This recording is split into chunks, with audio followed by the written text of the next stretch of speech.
is, isn't he?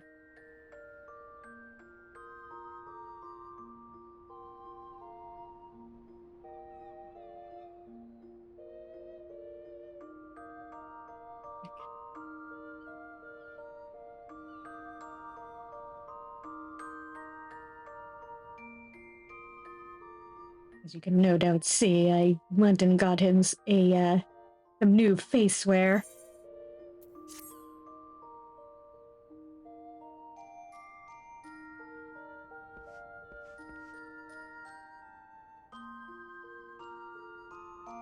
Feels somewhat fitting that he got he got a replacement for his eye patch in the City of Pirates.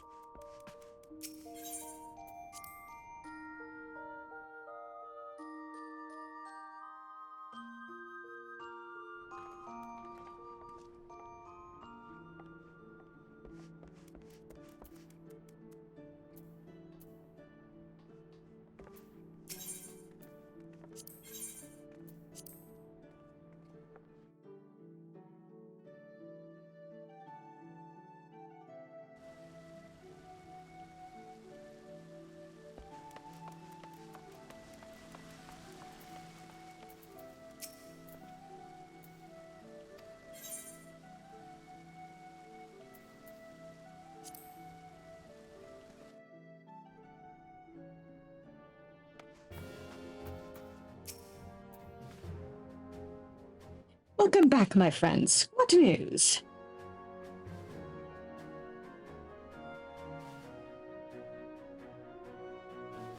They have been stealing crystals from the kobolds. My thanks for solving the mystery and securing a meeting besides.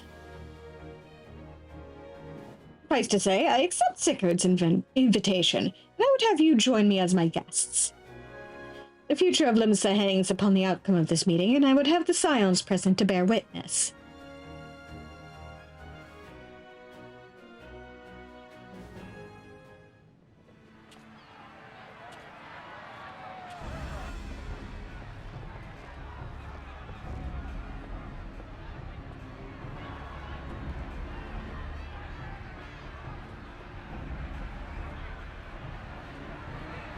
Look who's come crawling!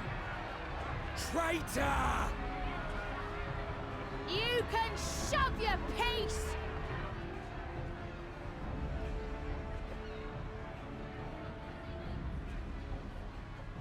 Welcome aboard, Admiral. I'll wager you don't remember me. Sigurd, acting captain of the bloody executioners, at your service. 'Twas kind of you to invite us. Now, if Captain Hilfear has a message for me, I bid you speak it. We have just the one demand. That you forget this bilge about making peace with the beastmen. Ours is a nation of pirates. Always has been, always will be. Deny us our right to plunder, and you deny who we are. Too bloody right! Pirates till we die! What we take!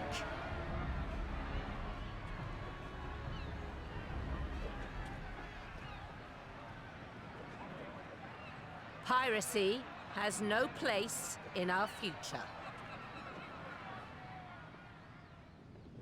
What'd she say? Pirates have no place. Our nation has prospered through piracy, 'tis true. Yet it is but one part of our long and storied history. Centuries ago, our ancestors led a failed rebellion and were driven from their homes with little more than the shirts on their backs. In fear of their lives, they sailed south until they came to these shores. Finding the land occupied by kobolds, however, they were forced to turn to piracy in order to survive. And survive they did. But not so long ago, when the Empire threatened to crush everything we'd built, we set aside piracy and joined hands with our neighbors. This too was in order to survive. And survive we did. Time after time we fought the Empire, and time after time we won. And through trade with our newfound allies, we prospered more than we ever did through pillaging and plundering. The Empire teeters on the brink of collapse. Ere long, provinces like Werlit and Bosnia and many others will regain their freedom.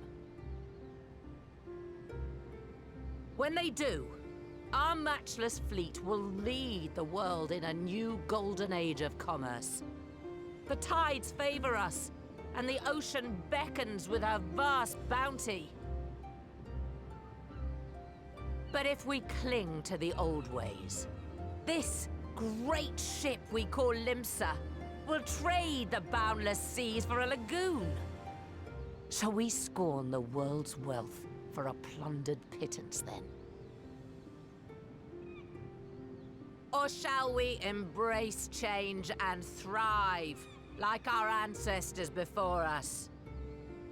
The choice is yours. But if we are to prosper in the coming age, the whole of Vilbrand must become our ship, and a kobold and Sahagin our crewmates.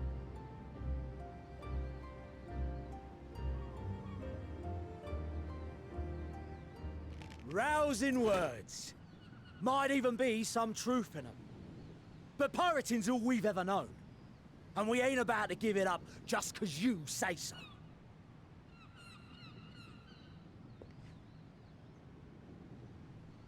Still, we're all the Mincins here and no one wants a war. So where does that leave us? Long before you became Admiral, I heard you was captain of the League of Lost Bastards. That true? If so, you'd know how we pirates settle our differences.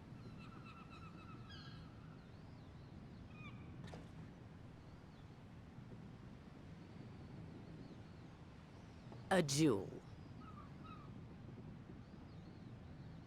Very well. As Admiral of Limsa Laminsa, I accept your challenge.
This ain't over! Not till one of us is dead! Finish the job! Or I will!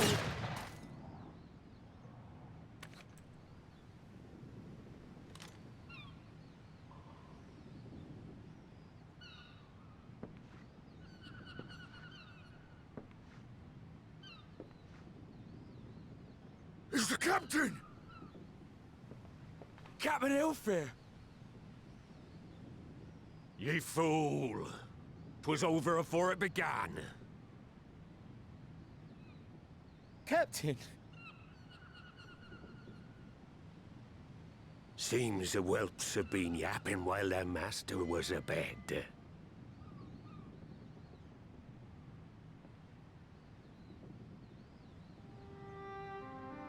Listen well, all of ye. Since the signing of the Galadian Accord, we all of us have been part of the same crew. The crew with a good ship Limsa Laminsa. At the helm of that ship is the Admiral. And 'tis she who decides where we sail. Was I not clear on that point? Or did you forget whose deck you stand on? Nay? Then what in the seven hells are you playing at? It's all we know, Captain. If we ain't pirates, what are we? You're bloody idiots is what ye are. Idiots with your own lives ahead of ye. Ye can do anything ye want. Be anything ye want. We're pirates, aye. And we pirates love our loot. But that ain't our first love. Our first love is the sea. The sea! And what she brings us. Freedom! So hold fast to that. Let the brine-crusted husk that stands before you now be the last of them as knew naught save out of steel. And make of yourselves a new breed of pirate!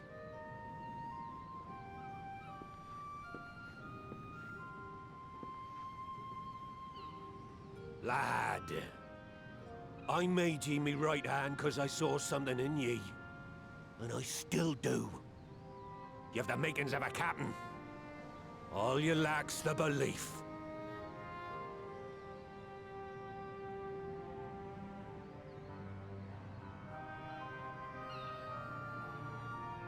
Well now, it seems we're of one mind after all. Apologies for the misunderstanding, Admiral. We're with ye, wherever ye be headed. You have my thanks, Hilfir.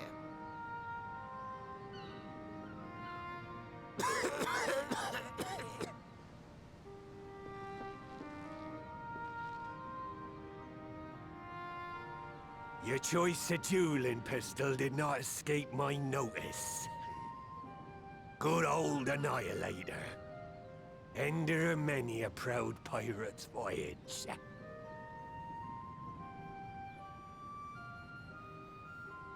Mistbeard's vanished into legend, and it won't be long before I take my rest in the depths.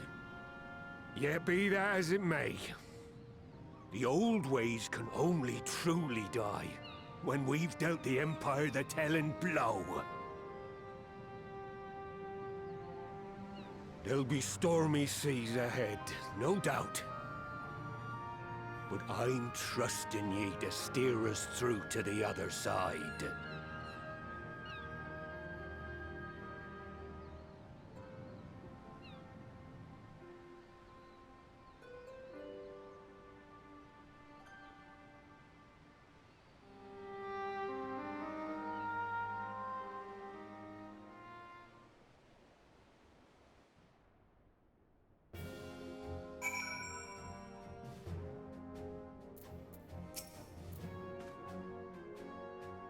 Though I had anticipated a duel, I did not foresee that Hilfir would intervene. But full glad am I that he did. 'Twould have been a shame to kill the boy.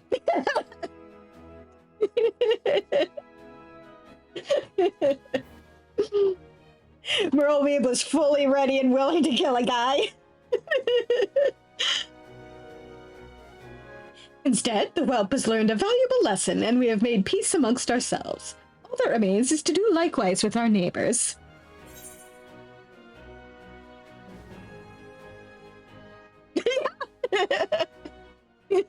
Friendly reminder that she is a pirate, or was a pirate.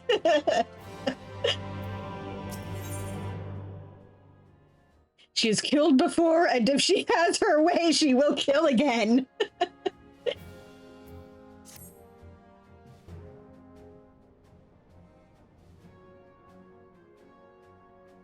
Now, I need hardly tell you, but any attempt to negotiate with the tribes is doomed to fail unless their minds can first be wrested from the grip of their gods. And so, in the meeting we seek to arrange with the kobolds, I would have you free their leader of Titan's influence.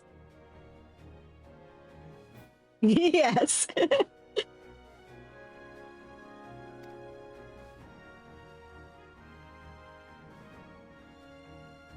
Leave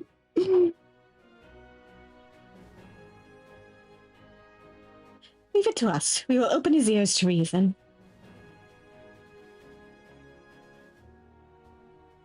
You have my thanks. Ere we proceed, there is something you should know.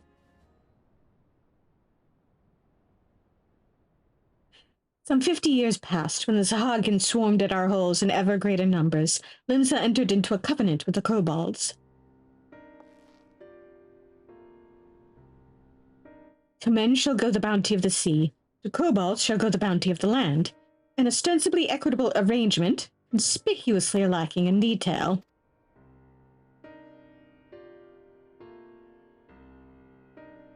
Aye, inadvertently or not, the wording was ambiguous, and we took advantage of it, moving in to claim the northern reaches of La Nosea, which the kobolds believed theirs.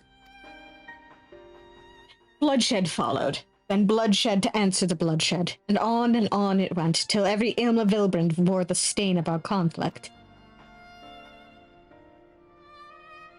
This is not history, you understand. It is the present, fresh and raw. As an aside, if I remember correctly, Morgweep herself is only about, 40. So, this happened only, 10 years before this started, 10 years before she was born. And with their kindred's blood yet on our hands, we will struggle to regain the kobolds' trust, even should we cure their tempered. Admiral, you speak of obstacles we are like to encounter at the meeting, but as things stand, I see no reason why the kobolds would agree to a meeting in the first place. And so we must provide a reason. I will restore their stolen crystals to them, and personally deliver the cargo along with my apologies. Bait. They would welcome us into their midst, not to speak of peace, but to have you at their mercy. Aye, and given the wealth of crystals we will bring, I'll wager they will attempt to summon Titan there and then. Meaning a high priest would need to be present, to whom we could administer the cure. Precisely. He is the fish I would catch. But he will not be alone. Nay, he will have guards on hand, and they will lay down their lives to protect him. Yet a single death on the kobold side would jeopardize our chance at peace, and there my venture founders. Yet it need not. What if we were to employ the Conqueror's Chain? Though we would still have to weaken the kobolds, it would allow us to subdue them without inflicting lasting harm. The artifact Miss Spear used to take goods and not life. That would serve. Done, Marshal.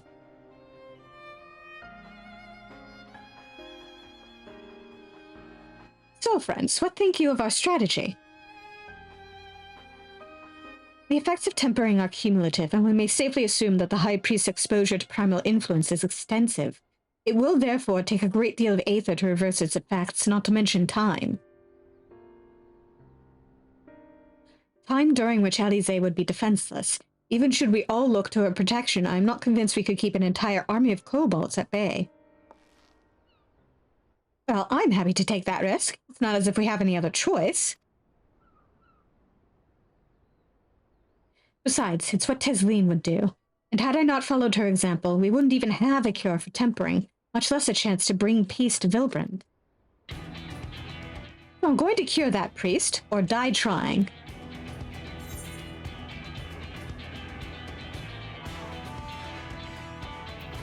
I believe in you, Eorzea. Also, I'm going to smack a bitch. And I believe in you too, you and everyone. I know you'll keep me safe.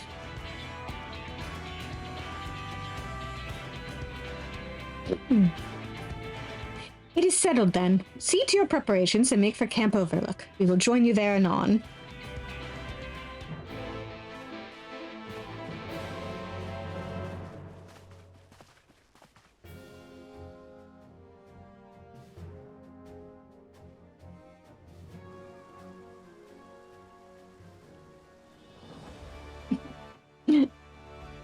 Man, I love the contrast between me and that little sprout there.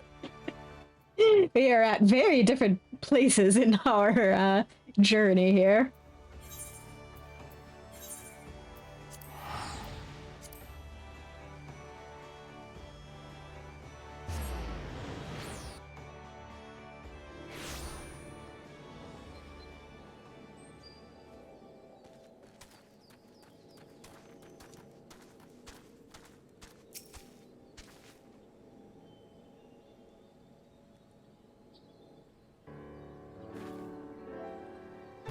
Alfino wasn't lying when he said I'd be defenseless.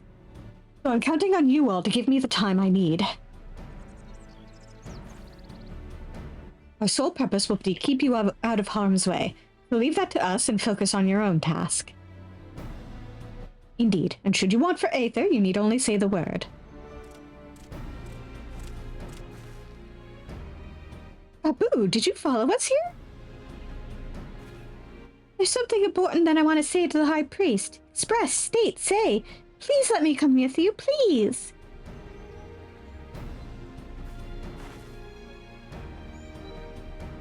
I'm sorry, but it's too dangerous. I need you to promise me that you'll stay here where it's safe, all right?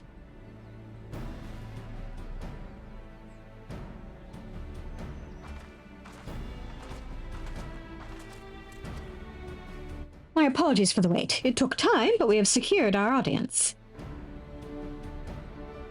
All unfolded as expected. At the mention of my returning their crystals in person, the kobolds suddenly remembered how keen they were to be reconciled. And so, in the glorious spirit of cooperation, we are to be received by Patriarch Zada of the Second Order, who awaits our pleasure in the navel. If you are ready, let us proceed to the Ugamaro mines at once.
This is a goddamn maze.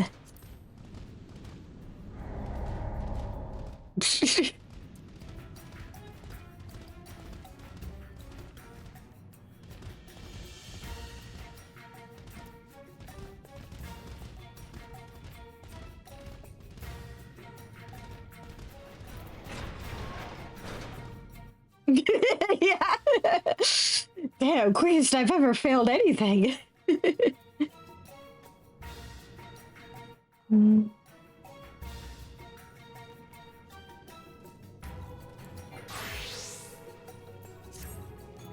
give Icto a try for this. No. This aetherite will bear us to a quarry. Should he make to summon Titan, as I anticipate, we will halt the ceremony and restrain him.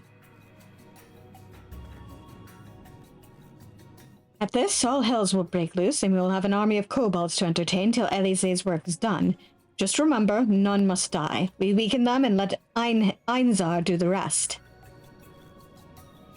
It is time. Stay the course, my friends. I spy calmer waters beyond this squall.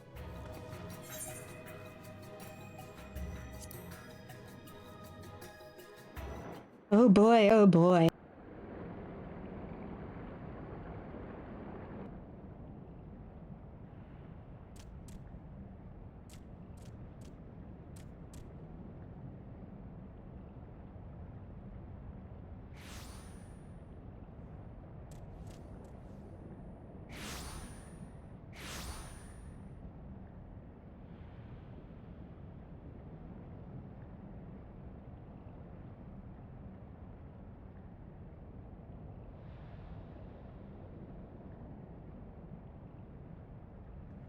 Greetings, Patriarch. I am Merlwib Blufisvin, Admiral of Limsa Laminsa. I come before you to offer my sincerest apologies for the many wrongs committed by my people against you and yours.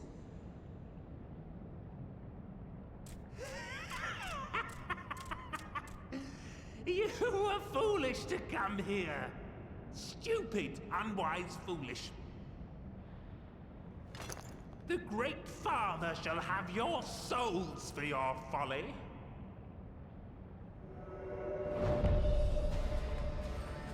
Aye, just as we thought.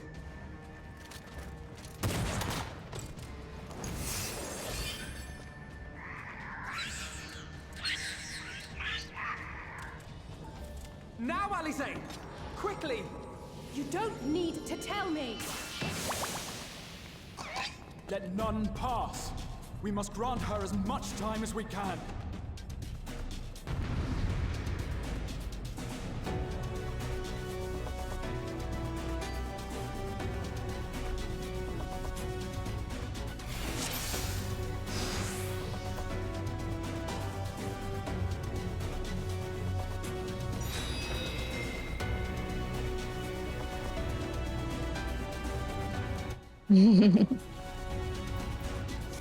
We must protect Alize! No, you lot don't.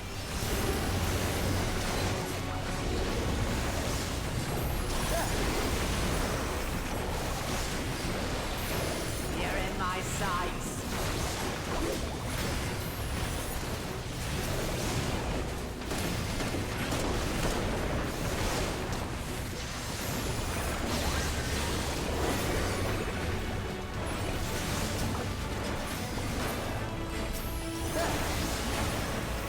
You're in my sights.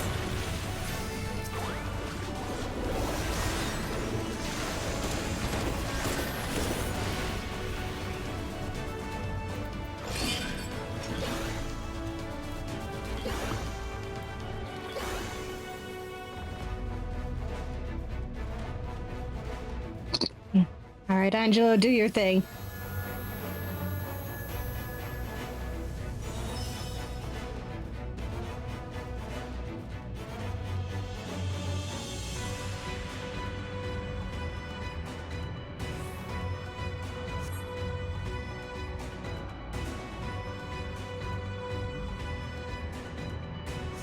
Oh, just what we need.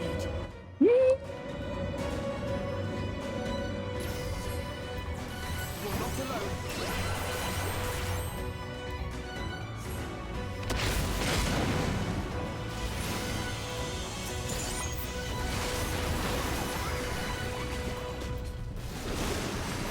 There.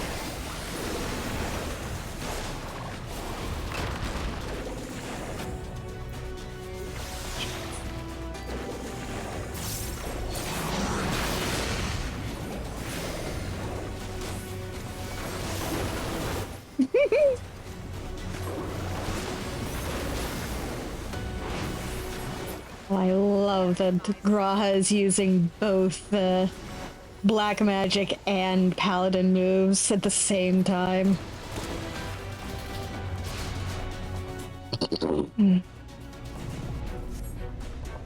Here you are, Alize.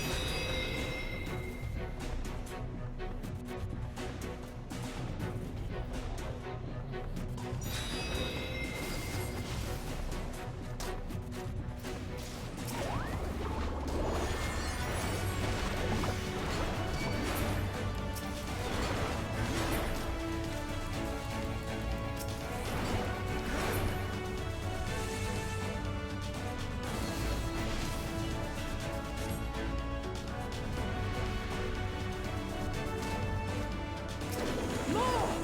I need more ether!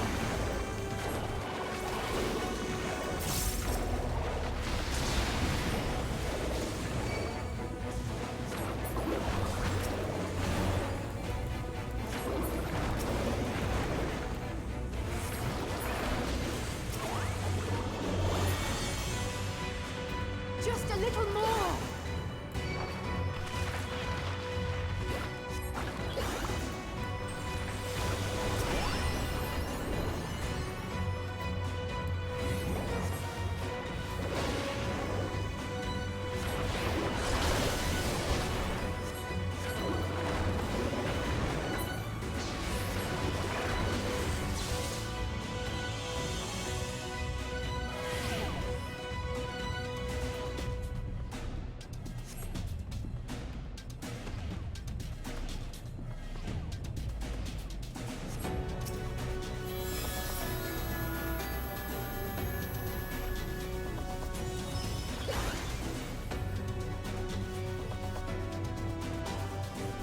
I was wondering when I'd be able to.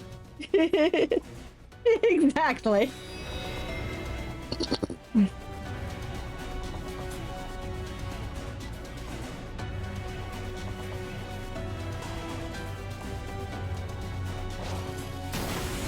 Ouch!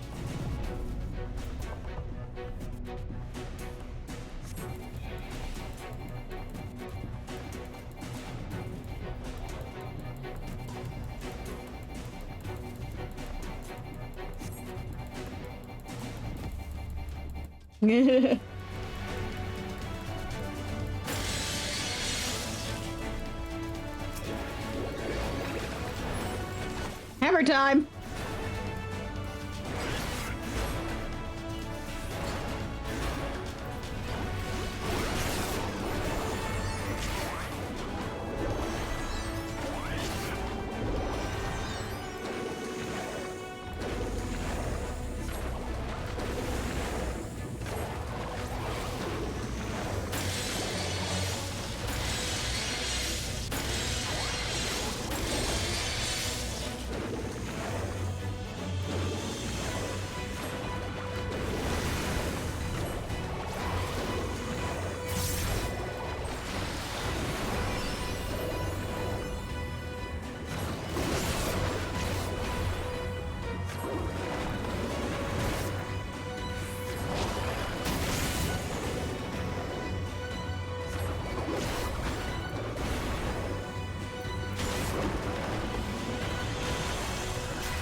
Haha.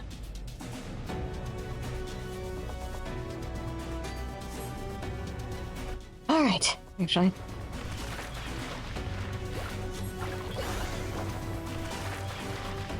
Hang on while I quickly get this up. Okay.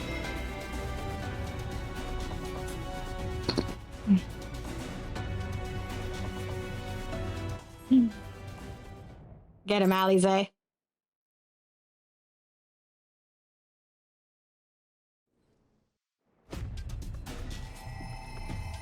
Yes, this will do. Here I go.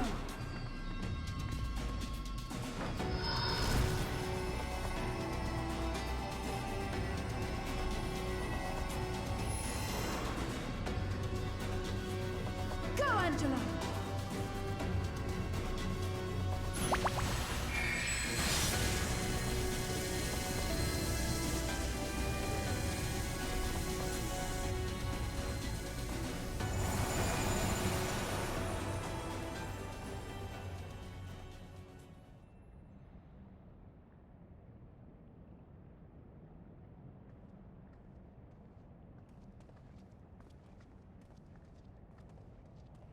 Did it work?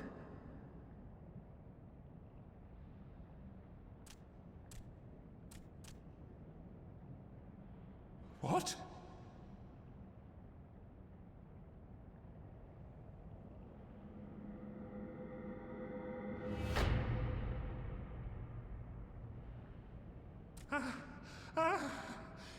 What is the meaning of this? I'm sorry, but they died by your hand. You sacrificed them to summon Titan.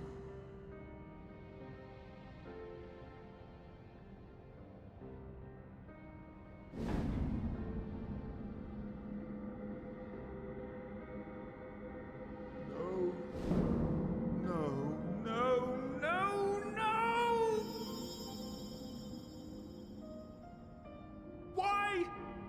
Why would I do such a thing?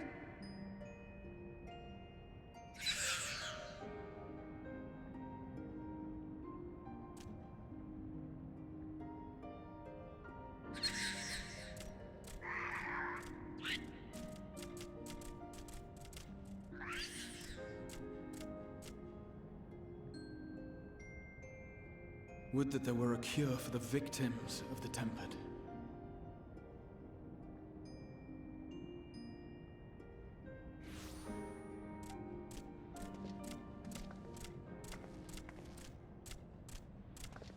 Garbu! What are you doing here?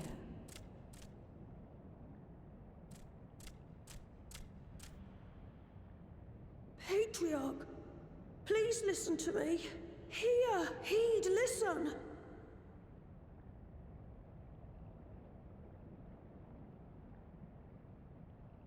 The Great Father we have been summoning is false. He only hurts us and those we love. For a long time, his voice filled my mind. It told me to do terrible things. Awful, unspeakable, terrible things. But I didn't give in to it, and you mustn't either. There's been too much pain already, so please, end the suffering.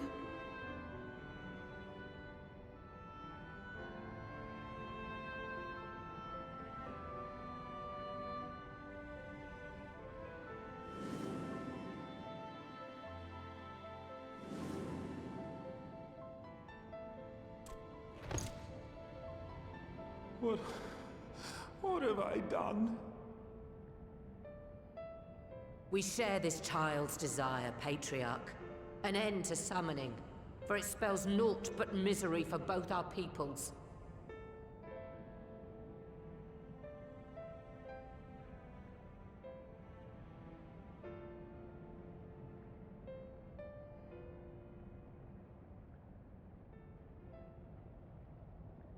For many long years, man and kobold have feuded over territory, pillaging and perishing for the earth beneath our feet.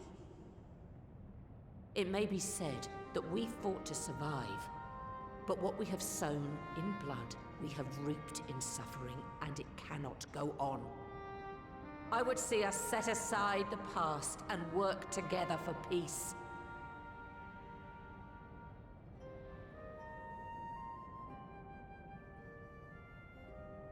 It was wrong of me to hurt my own in the name of the Great Father. Sinful, evil, wrong. But that doesn't mean there can be peace between us.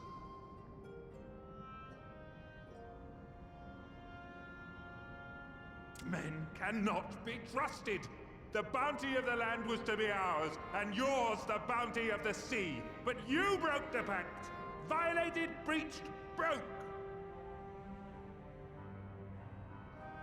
Unready as we were, what choice had we but to call upon the divine to rid ourselves of your tyranny?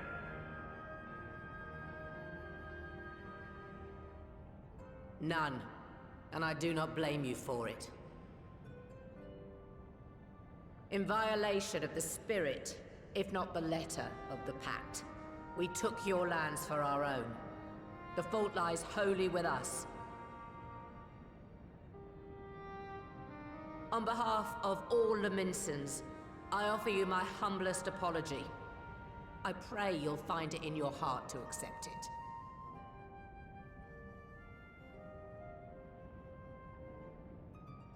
Yet I know an apology alone will not serve to make things right. So, we will revise the pact to leave no room for doubt. And any who violate it shall face justice, swift and certain. No, we won't be fooled. Not again. Please, hear me to the end. Fleeting though it was, there was a time when man and kobold abided together in harmony, in cooperation.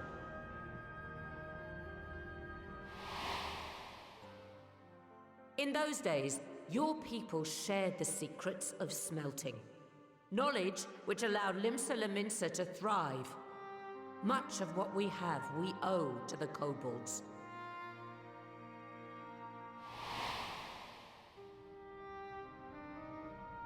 And so, for the good of all who dwell on this isle, I wish to make you an offer. We will bear your people's wares to every corner of the world, and trade them in your stead. In return, we will bring you the bounty, not only of the sea, but lands both near and far. Whatever you desire, the Navigator as my witness, you shall have it. There will be no more man and beastman. Just the crew of the great ship that is Vilbrand. And together, we will share in the wealth of the world. If you'll only accept our hand in friendship.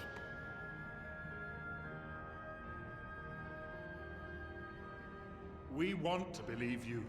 We truly do. But we believed you before and you betrayed us. Fooled, deceived, betrayed us! There are bad men, it's true. But there are also good ones. And the ones before you are the best of them. They were always kind to me. Caring, nice, kind, and I trust them with my life.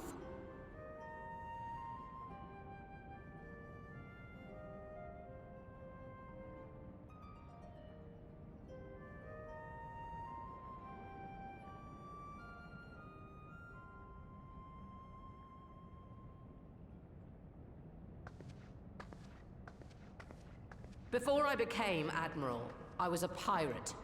I stole, I fought, I stained the sea red with blood. Such is my past, and I dare not forget it, however much I might want to.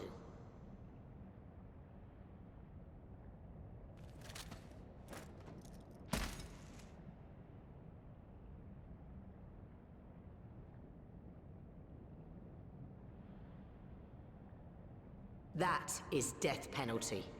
The pistol I used to pass judgment on my own sire when he fell thrall to Leviathan and betrayed his comrades. It's loaded. If you were to point it at my head and pull the trigger, I would most assuredly die.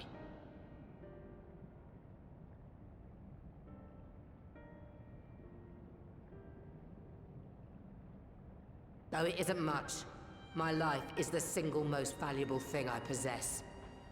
If it will suffice to atone for past wrongs, take it. A single bullet to annul the old pact, and my blood to write it anew.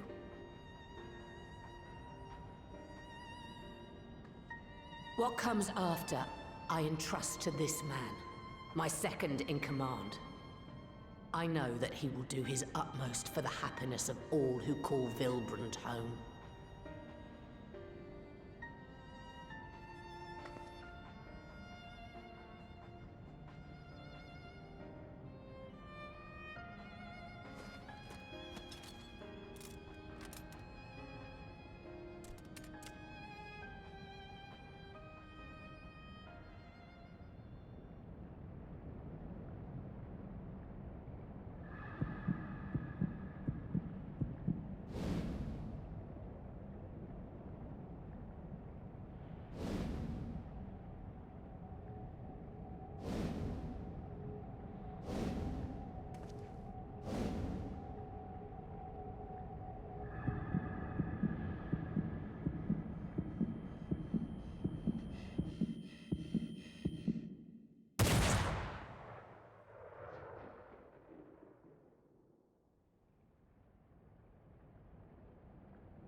I do not trust you.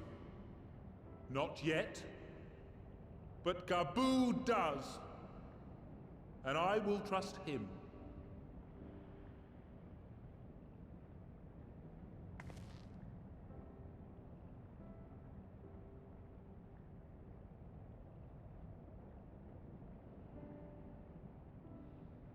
We want you to know that we respect your faith.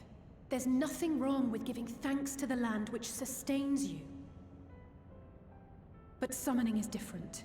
Should you hear of anyone who would attempt it, we ask that you appeal to their better judgment, or failing that, seek our aid. We're always ready to help. Many and more of my brethren are yet enthralled to the Great Father, just as I was. If you could free them too, I would be grateful. Appreciative, thankful, grateful.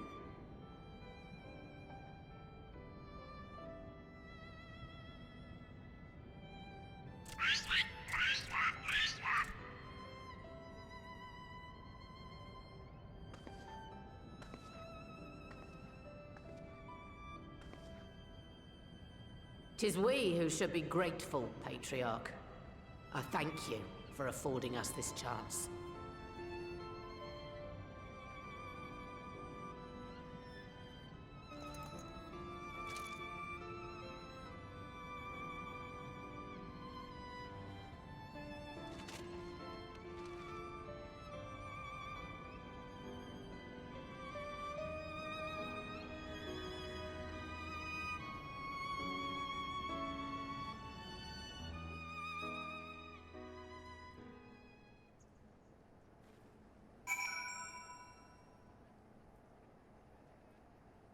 I honestly love that scene.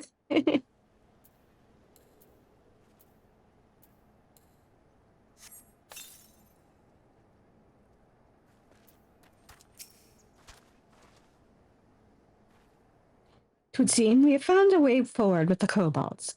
Next, we will help the Second Order to free their tempered brethren from thraldom.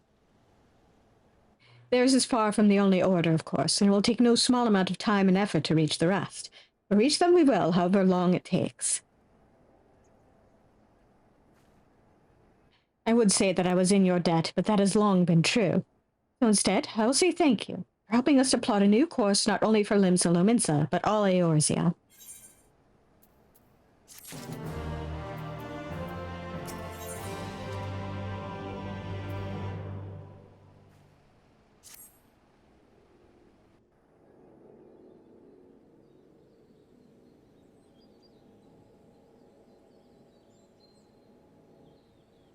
Right. Let's return to the Rising Stones.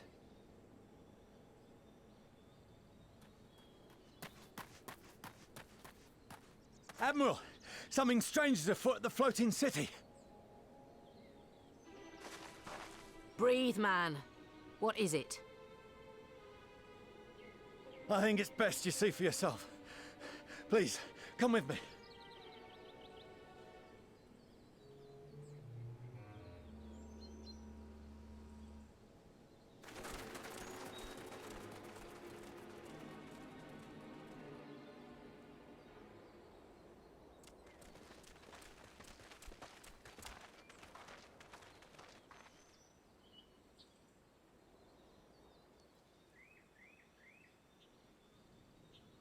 What in the world is that?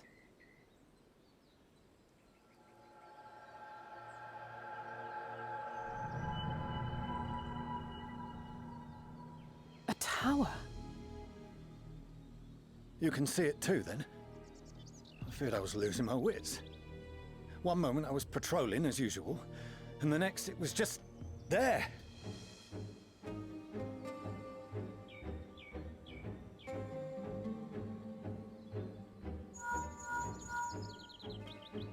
Yes?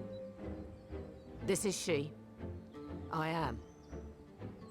I'm looking at it. What? Understood. Send the Elder Seedseer my regards.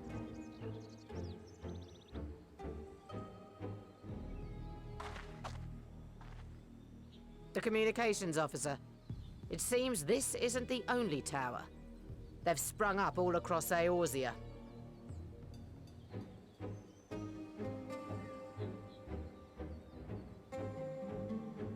Nothing more is known, only that they appear to be of Garlean construction. Our allies on the Alamegan front are on highest alert. Forgive my directness, but would you join them? They may well need the help. Of course, Admiral. We shall make all haste. My thanks. I will return to Limsa to weigh our response. Look for Commander Hext when you arrive in Alamigo, and may the navigator speed you on your way.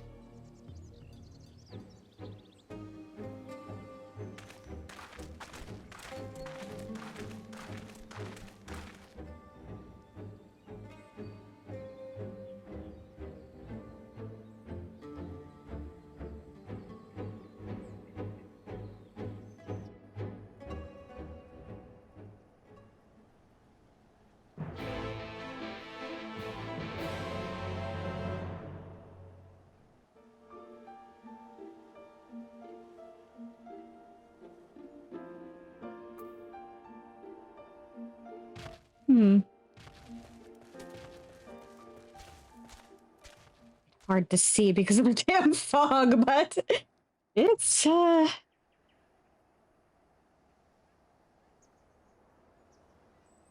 we got something ominous hanging out there. Actually, I think it looks even more ominous with the fog. Goddamn.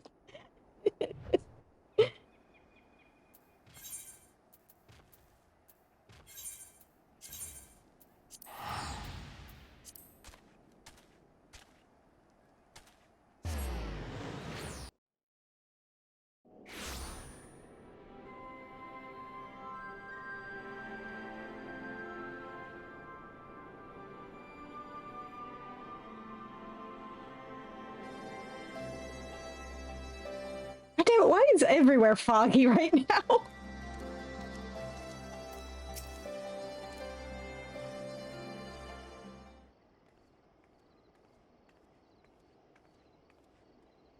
Thank you for coming so soon. I'll send for Commander Aldin at once, and we can decide what to do about these infernal towers. Rocket Preserve!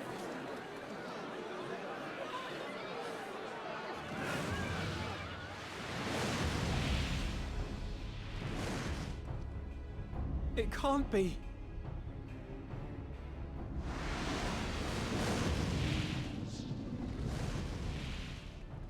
The palace! After them!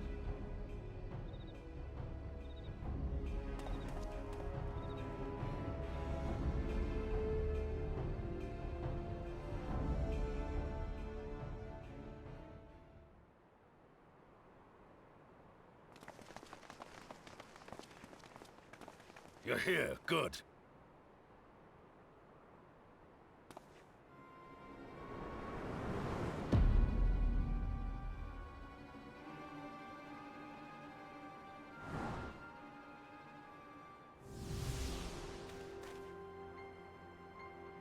Well, well, well! To be received by such an illustrious cast!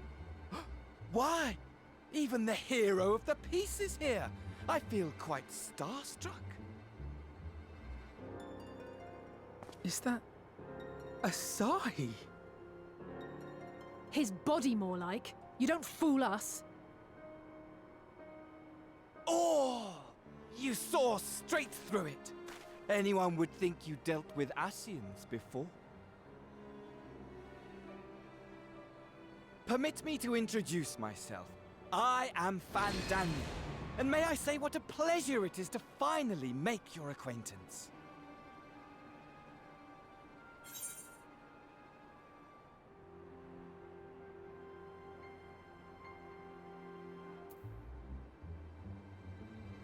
Towers, what are they for?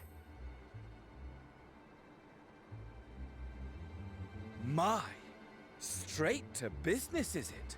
Suit yourself. It is my intention to recreate the final days, to which end I have distributed a collection of rather ingenious devices, or towers, which will, in time, give rise to the grandest of spectacles.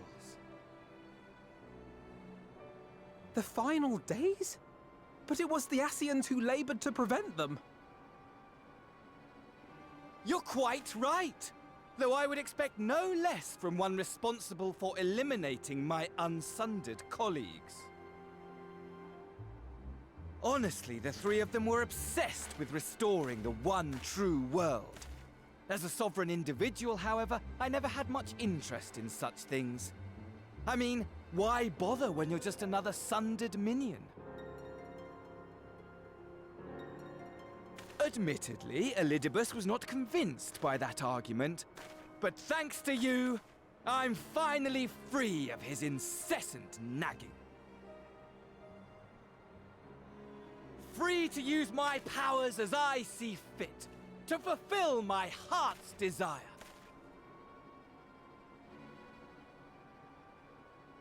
And my heart's desire is to lay this half-broken world to waste, leaving nary a fleck of dust behind! What? Why would you want such a thing?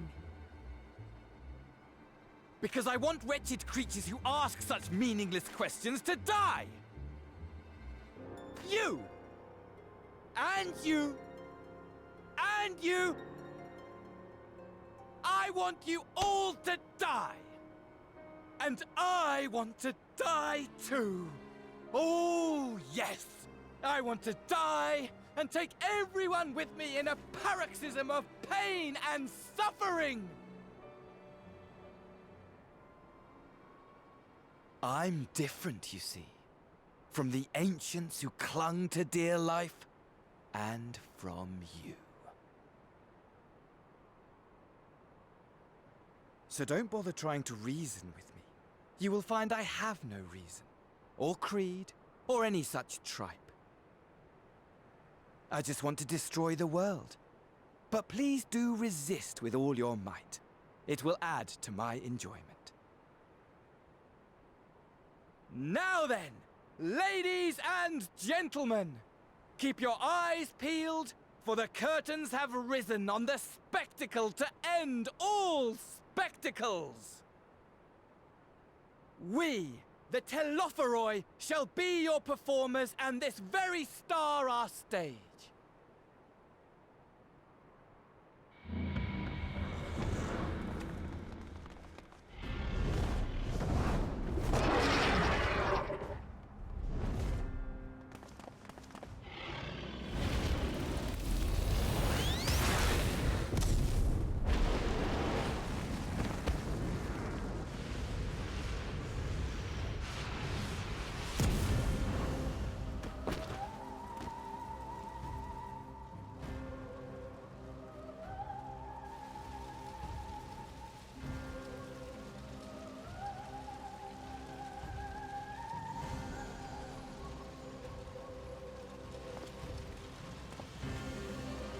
Ah, but I nearly forgot.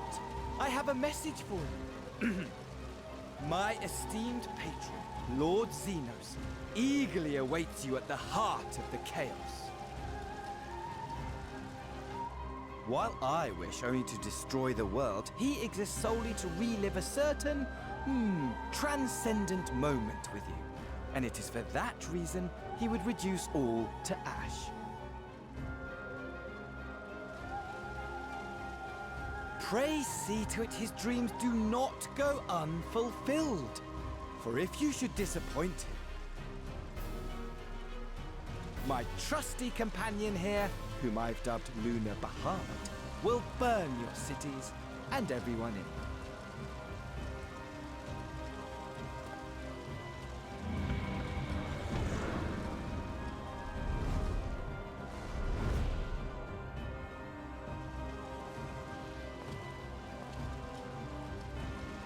Everyone out! My men will tend to the blaze.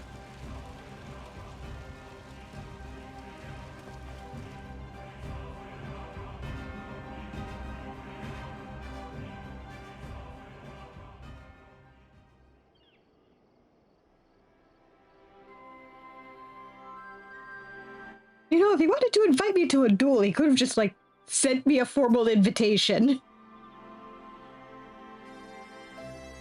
Thank goodness everyone's safe. We've managed to put out the fire, though not quickly enough to save the garden.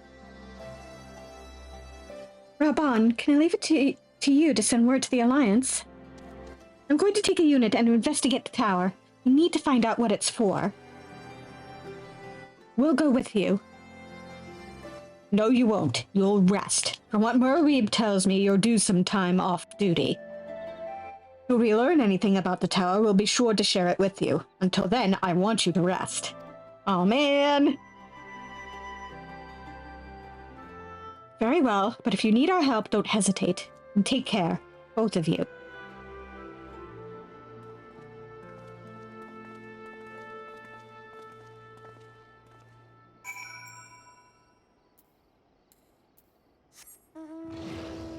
You know what? I wonder if I can see the tower.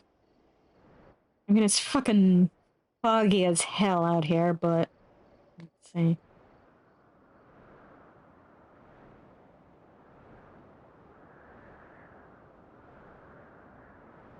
Can I see it from here?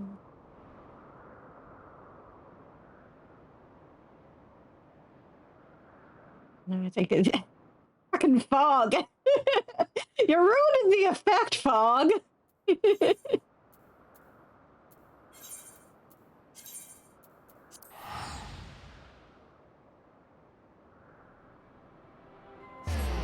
Swear to God, there's fog here too.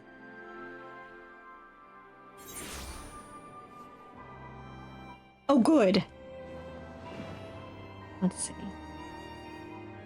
I want to see if there's a tower here.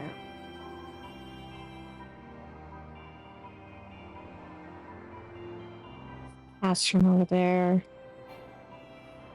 I don't remember if there is one here or not. No, of course there's no tower out here.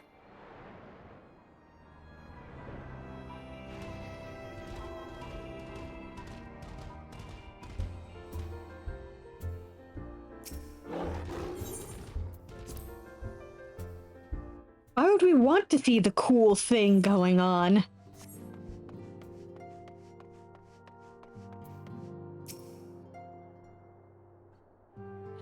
Ah, you're back too. Good. We've received the reports from the Alliance. As we are all here, perhaps those who bore witness to the events in Alamiga could treat the rest of us to a first-hand account.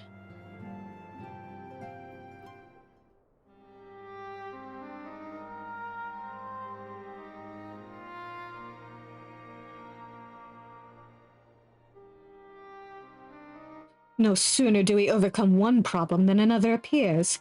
It would all seem tediously predictable but for the endless variety of our foes. This Fandaniel sounds even more unhinged than his patron. Yeah! Unhinged, perhaps, but no fool. For all his pantomime theatrics, he gave away little about his plot.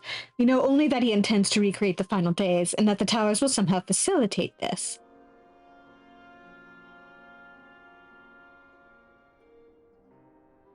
He also called his dragon Lunar Bahamut, but let's not forget that little detail. And the creature did resemble the descriptions I've seen of the Elder Primal. That may be, but the fact that it answered to Fandaniel would suggest they are not one and the same entity. I think it more probable that it is some manner of simulacrum born of Ascian magic. Whatever it is, for now we can but work closely with the Alliance and remain vigilant. I believe that concludes our news. What of yours, Yashola? I've been to see the Sultana. Knowing how quick the immortal flames are to dispose of their tempered, I judged it best to provide them with the cure first. As soon as I had sufficiently recovered, I traveled to Ul'dah and delivered the porxies to Her Grace, along with detailed instructions on their use. Based on the look on her face in this flashback, I take it she approved highly of the porxies. It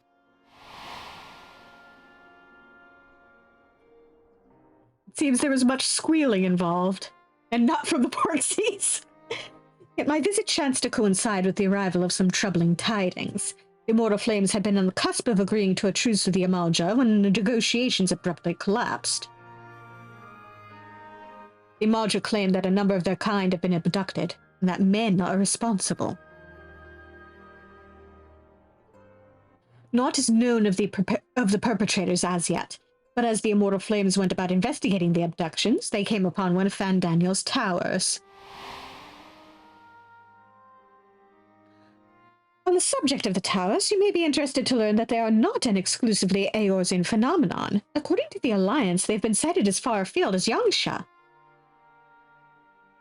Then it would seem reasonable to assume that they are everywhere. We simply have not found them. Well, as you said yourself, we can do little for now save remain vigilant. And since we are dealing with a dragon, ostensibly at least, I believe it would behoove us to enlist the aid of an authority on such foes. Estinian! Estinian? No, just a moment. If he could be persuaded to lend us his lance, I would be the first to welcome it. But the truth is, we will struggle even to find him. You let me and Kryl worry about that. We'll sniff him out, no matter where he's hiding. If indeed he is hiding, we have ways of locating him regardless. So if there are no objections, we shall depart at once.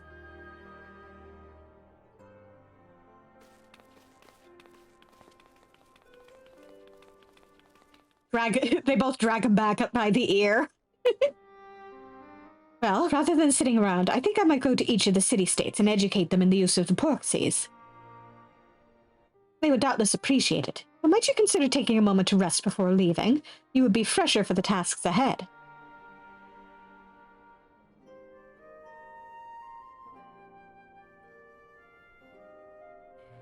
Well, my friend, our moment of triumph did not last long.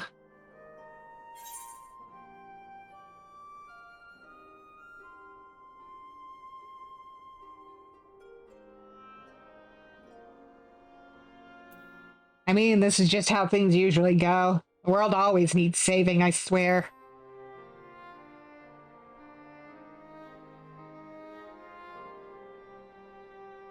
And save it we shall. I, for one, do not intend to allow a nihilistic madman to take us all to the grave with him. Not when the future holds such promise. Yeah? You can spare 5 minutes. Nay, I will do all in my power to protect those whom I hold dear, just as you have always done.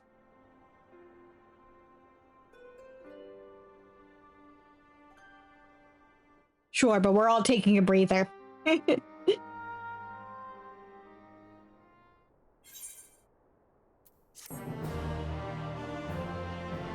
will pick you up and haul you over my shoulder if I have to.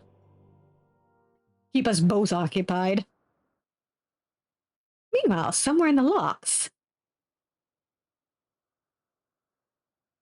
Yeah.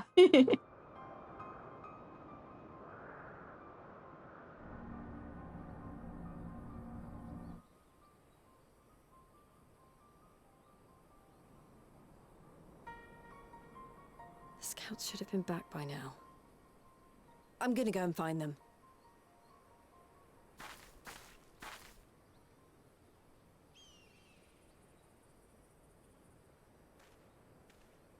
Oh, thank goodness for that.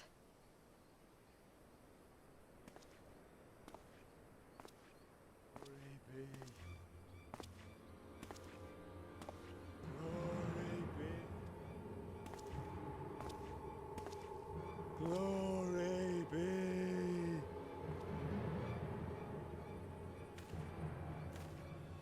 Glory be to Garlean!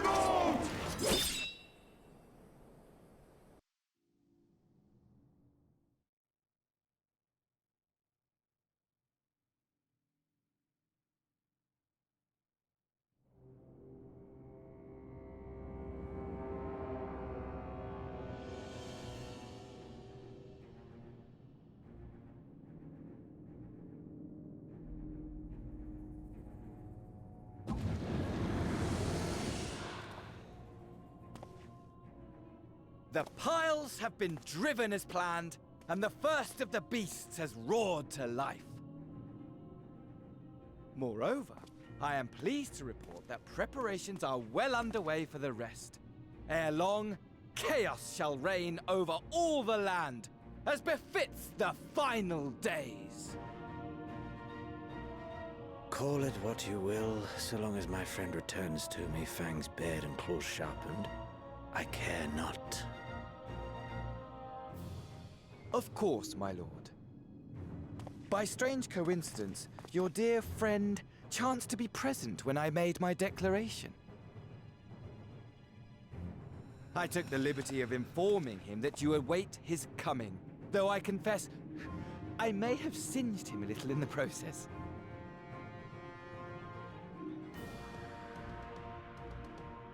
And why do you tell me this? Are you in such a hurry to die? Ah, my apologies. I must guard my tongue lest it be the end of me. Though, there is something to be said for such a glorious death. Better to fall to one who has it all than falter before an inferior. Huh. I shall keep it in mind as a contingency. For now, however, I shall proceed with the plan. My lord.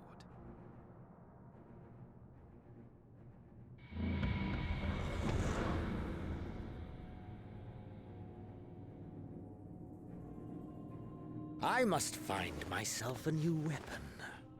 One worthy of our long-awaited reunion.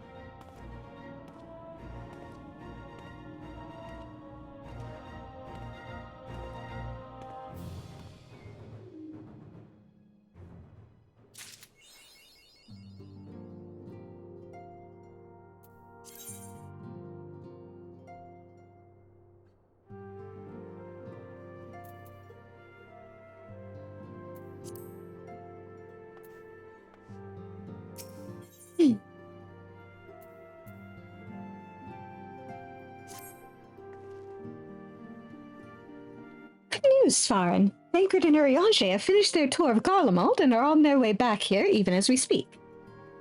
As we still haven't heard anything on the towers from the Alliance, I'm hoping they might be able to shed some light on things.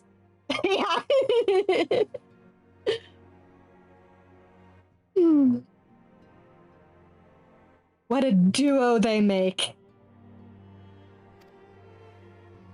They're due to arrive any moment now, so let's see what they have to say, eh?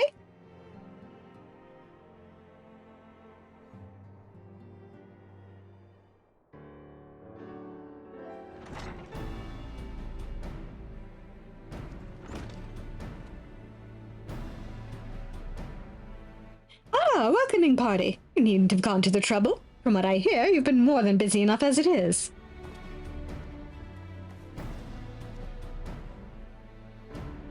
Honestly, you might have waited for me to return before discovering a cure for tempering.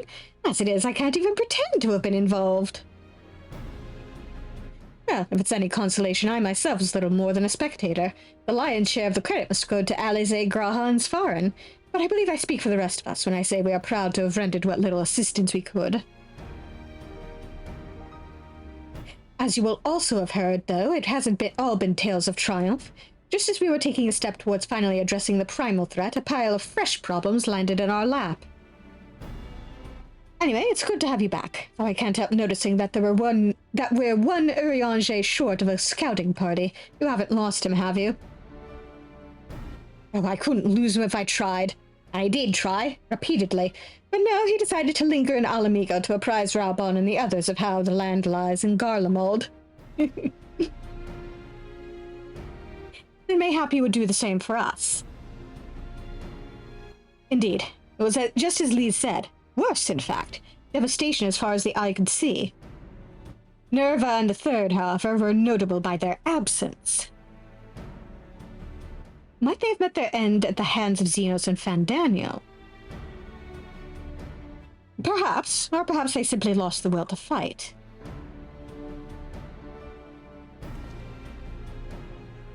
You see, the capital has been plunged into a deathly silence, with one exception, the Imperial Palace. Yeah, probably. I mean, there's plenty of cool bugs hanging out around Alamigo. We've seen some of them. It was a busy place before the war, but it has grown busier still, with throngs of soldiers and civilians working their day and night to rebuild, or rather transform it. Transform it? Into what? That is a difficult question to answer. The construction is vast and unsettling to behold, like something from a nightmare. According to Eorzea, certain aspects of his design were clearly devised with the manipulation of aether in mind. Magitech, in other words. Yet as unnerving as said edifice was, it was nothing next to the sight of its builders. They swarmed the place like so many insects, working with nary a word exchanged between them. No one overseeing construction, no one barking orders. It was as if they were possessed, or tempered. We wanted to investigate more closely, but given our suspicions, it seemed wiser not to take the risk.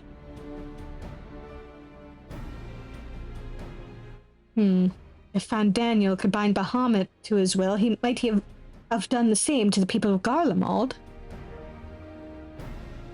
Whatever the truth may be, this information is certain to prove valuable. You have our thanks. I'll be sure to save some for Eorzea. Which reminds me, I have a message from Alamigo. Raban is hosting a meeting to discuss the latest findings on the towers, and he requested our presence. Then why not leave that to us? You must be weary from your mission. No, I'm fine. Those towers have been out of my mind since I first spied one on the way back, and I'm keen to get to the bottom of this. In that case, I shall stay and begin looking into another matter, as I promised Cryle. We need not all attend. Very well, I suggest the rest of us make our way to Alamigo forthwith. The sooner we leave, the more time we will have to speak with Eorzea before the meeting.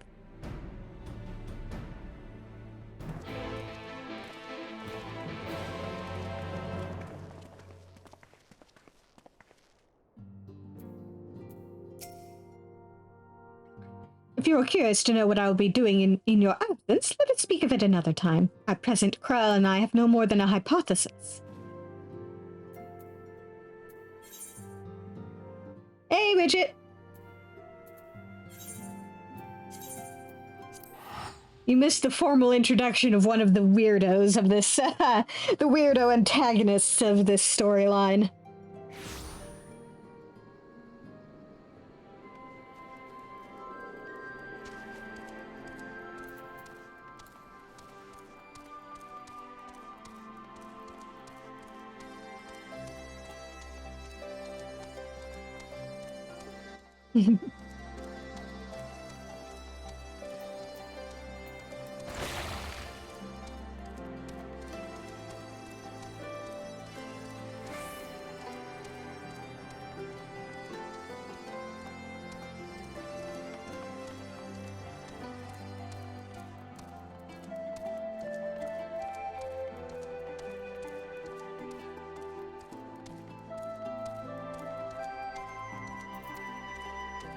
I could have flown, but I decided to walk and get lost.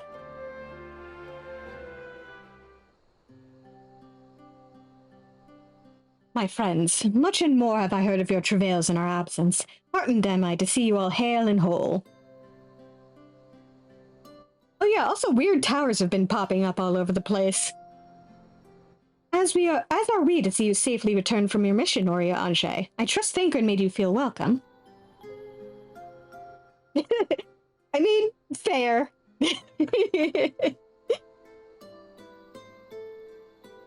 Well, if it isn't Alfino and his merry band. Hey, Ehrenwald. Ehrenwald, whatever are you doing here? When we spoke via Link Pearl, you told me you'd be away on a mission. Who's to say this isn't part of it? But enough about that. It's good to see you looking so similar. I thought you'd have grown a bit taller after a whole year in another world, but apparently not. Well, I am sorry to disappoint you. While my soul may be a year older, my body is hardly aged, as you are well aware. And may I remind you that we Elazin are known to be late bloomers, especially in terms of our height. Mark my words, the day will come when even a great oryx such as yourself will crane your neck to meet my eye.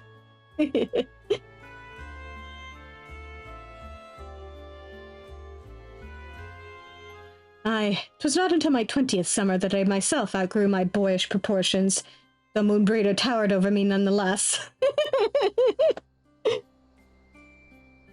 Ehrenwald brings out the best in Alfino, doesn't he? They both seem so at ease in each other's company. It's almost endearing.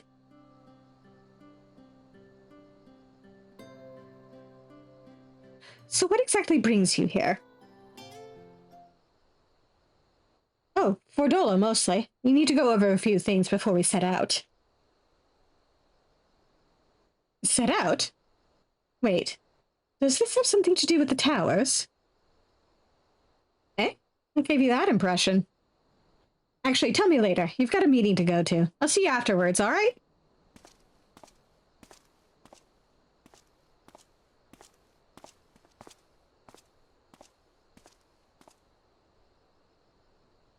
If Fordolo's going with them, that must mean... My apologies. As Ehrenwald rightly pointed out, we have a meeting to attend. Let us be about it.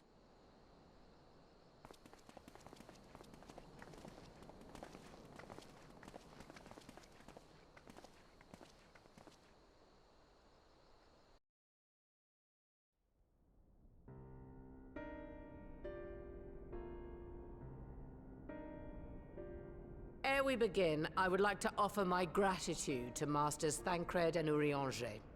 Tis no small feat to infiltrate the Imperial capital, and live to tell the tale, much less in times of civil war. Thanks to them, we may plot our course in full knowledge of how the winds blow in Garlemald. Full glad are we to have been of service. But verily, such dangers as we did encounter pale into insignificance next to those faced by our comrades. An Ascian, armed with the might of Bahamut, bent on bringing about the final days. Theatrics. He sought only to make a show of the power at the Telophoroid's disposal. But since then we have seen no sign of this Fandaniel or his worm. And while we've done what we can to bolster our defenses, there's no telling where he might strike next. Whenever and wherever it may be, we must use the intervening time to learn more of our enemy. 'Twas with this in mind that we dispatched scouts to investigate the towers.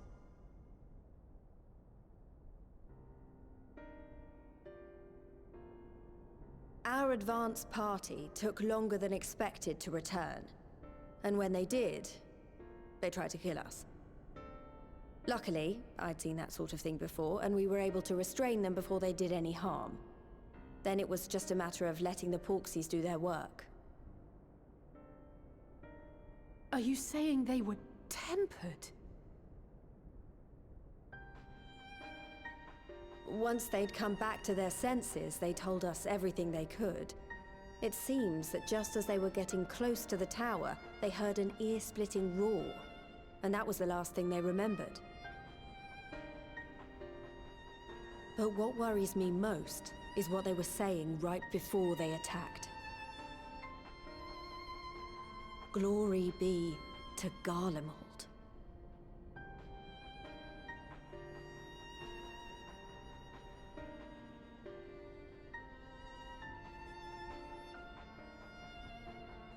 The Tempered have heretofore ever been thralls to primal entities. Yet these hapless souls were compelled to accept a nation as the object of their devotion. This calleth into question all that we know of the condition.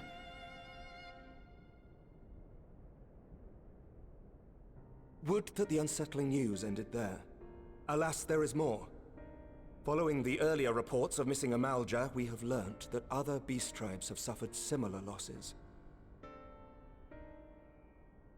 And we now have reason to believe that the abductions are connected to the appearance of the towers.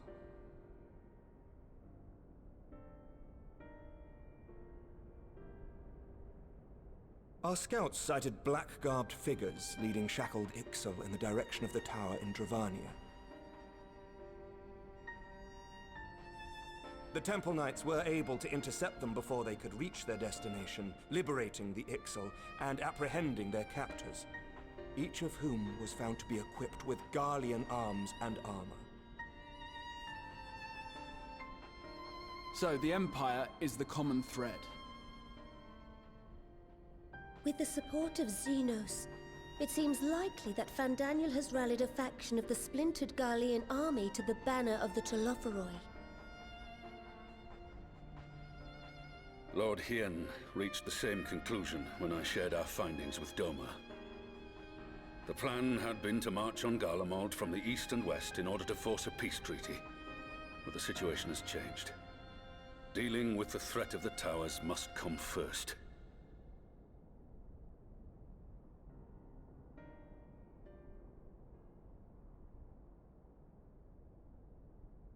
Given the nature of the enemy and the proven risk of tempering, I could think of few suitable candidates to aid in this task. But I am confident in my choice.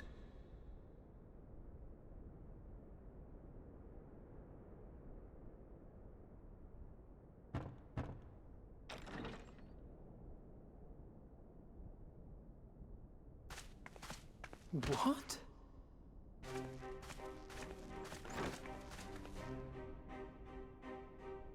Resistant to primal influence as they are, they can investigate the towers without fear of being turned.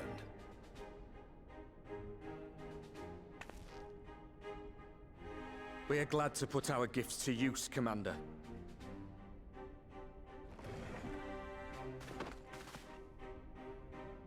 Gifted or not, going behind enemy lines remains a perilous undertaking. But we must know more if we're to strike back at our foe. I'm counting on you. If it would give us the upper hand, I'd do it 100 times over. We won't let you down.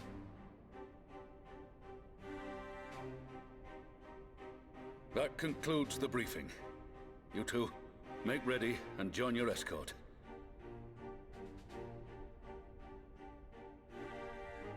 Are you certain about this, Arenvold?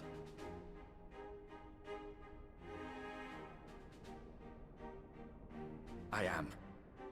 Come on, let's talk outside.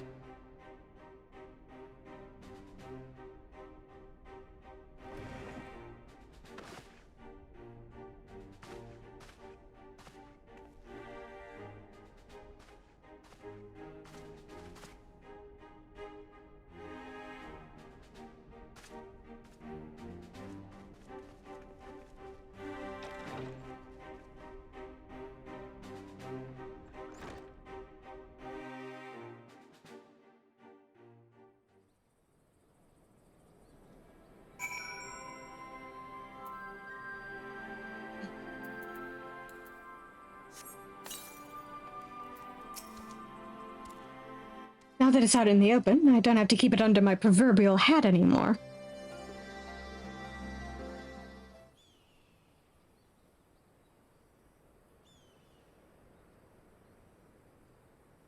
So you know, I've already gone through all the formalities at the Rising Stones.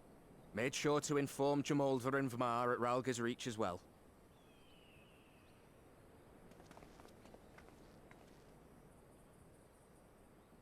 Arenvold, I admire your enthusiasm, but this is far more dangerous than anything you have done before.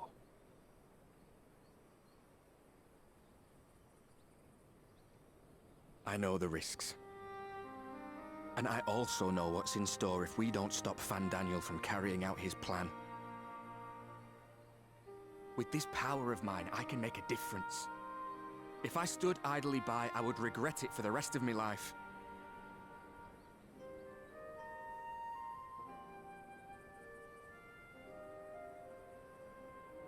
And you, Fudola?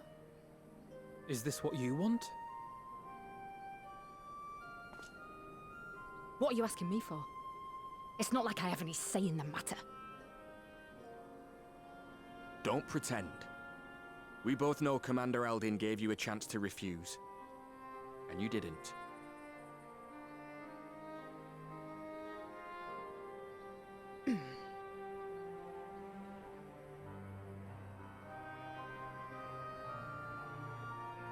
So the Empire's finished, is it? Well, that's what they're all saying. That the great and glorious Garlemald slit its own throat. And now, from out of its twitching carcass crawls the Telophoroi with bloody Zenos at its head! I fought for Garlemald. Killed for Garlemald. What was I part of? I need to know. Whatever it is, I need to know.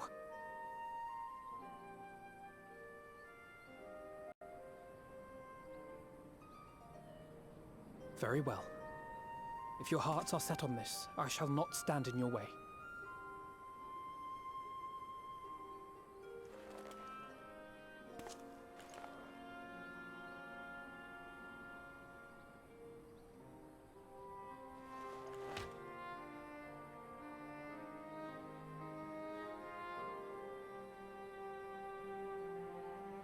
If you've finished with your touching display of camaraderie, I have a question. Which tower are you planning to investigate, exactly? Well, the one in Girabani is said to be tightly guarded. It's patrol after patrol out there, apparently. We'd be spotted before we got anywhere near it. Which is why we've set our sights on the one in Pagalthan instead. There shouldn't be anything like as many Imperials to worry about down there. Even so, I doubt the local Amalja will look kindly on it if they catch you sneaking around in their territory. Fordola and I had a chance to learn the lie of the land in our previous forays there. We might still find trouble, but at least we won't lose our way.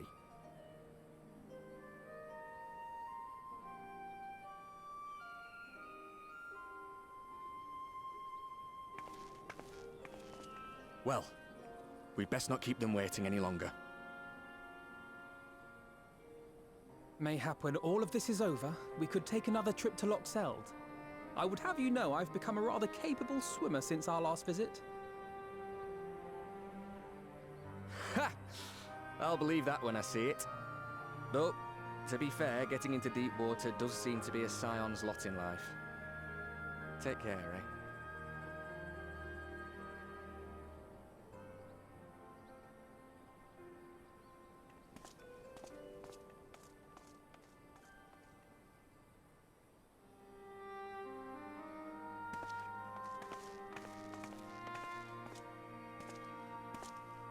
It means a lot, you know. You coming with me. I'll still owe you for saving my skin, don't I? Can't return the favour if I'm not there. I dare say you'll get your chance before long. That Fandaniel sounds like a tricky customer. Too much for the likes of me, anyway.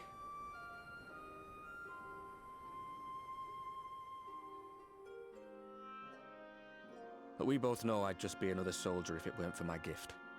And I need to be a damn sight more than that given what's coming. I realise I can't hold a candle to a hero like the Warrior of Light or Alphino, for that matter. He might look like he's 12, but he's seen more action than most people see in a lifetime. No, the fact is I'm nothing like them, and maybe I never will be. But I'll be damned if I don't try.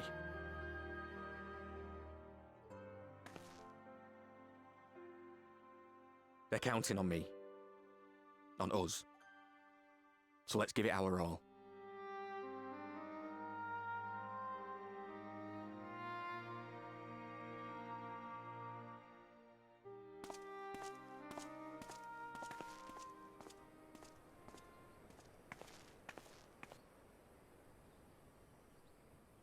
He does not want for conviction, that much is certain.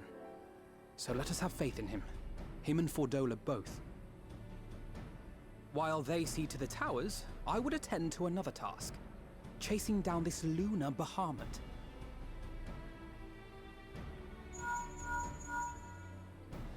Ah, bloody thing. Can you hear me? It's Tataru. Ah, I'm happy to say we've managed to find Estinian. And I'm sorry to say he went running off again the moment we told him about Bahamut. But he did mutter something about heading to Ishgard, so if you're quick, you might still be able to catch him.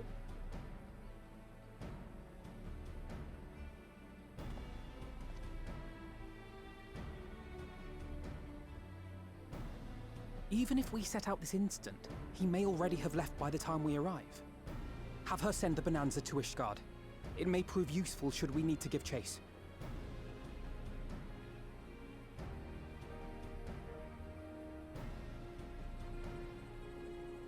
Gladly. I'll see to it as soon as Kryl and I get back to the Rising Stones. Good luck. While you go off on your dragoon hunt, Urianger and I will return to headquarters. We have much to tell the others. I wish you every success in your search for our elusive friend. May we all meet again ere long.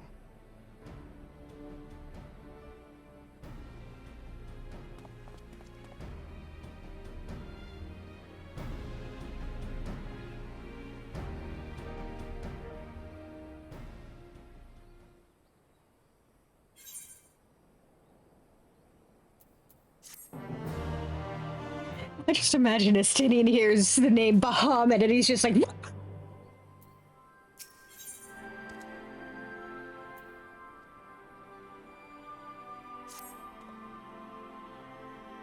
So Astinian was bound for Ishgard. Whatever it is that brings him home, we must hope it will keep him there long enough for us to find him. Come, there's no time to lose.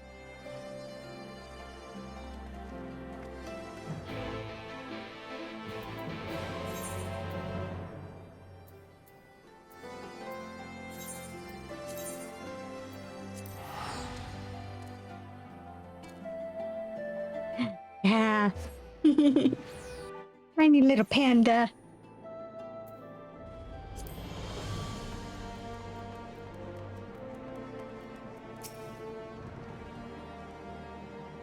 All present? Good. Let us split up and search for Astinian. Since we're relatively new to this place, Graha and I will look around the open spaces, squares and markets and whatnot. You and Svarin can delve into the nooks and crannies. Very well. Let us reconvene at the airship landing later, with or without Astinian. Good luck.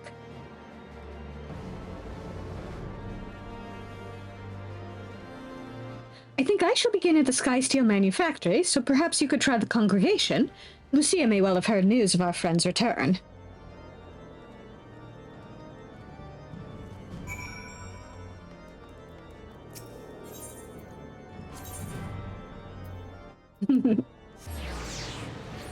Yeah, those are real fun.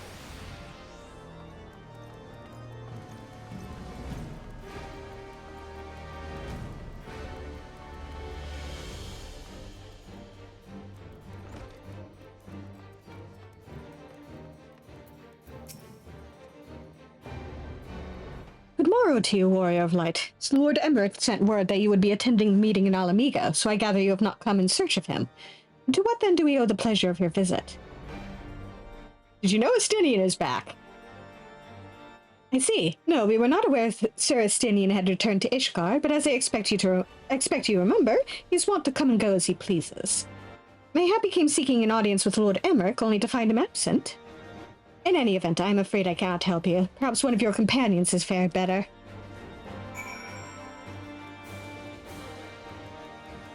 Oh well.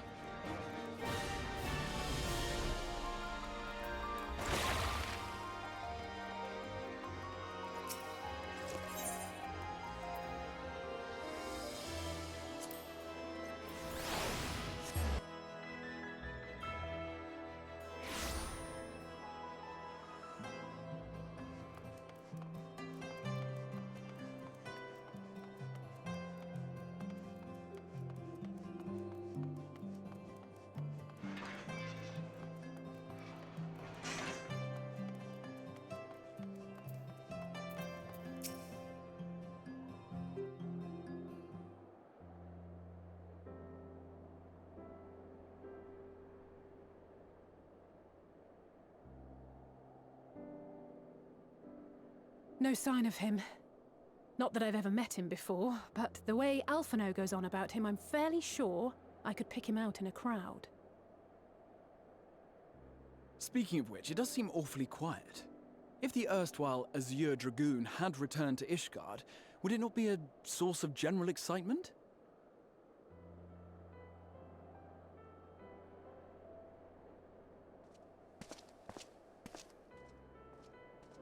First the Scion's coinkeeper, and now you. I'm beginning to think these meetings are more than mere coincidence.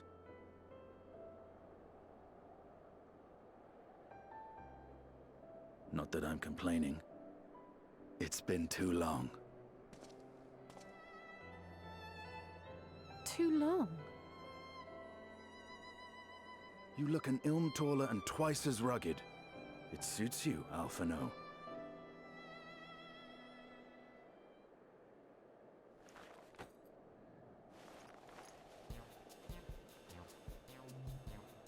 Quieter, though. Have you been giving him lessons on how to be the strong, silent type?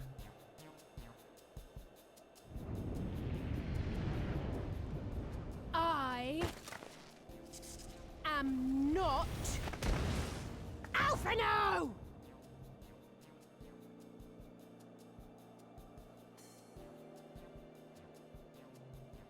If the two of you are such firm friends, perhaps you should remember what he looks like. And what do you mean, rugged? Ugh! Had my brother mentioned what an oaf you are, I'd never have bothered looking for you in the first place.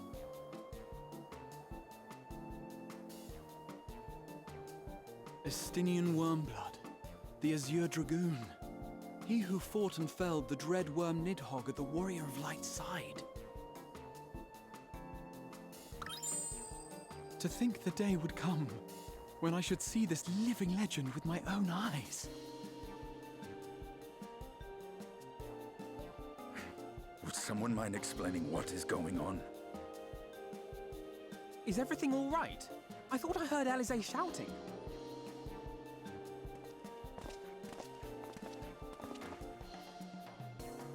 Estinian! It's been too long.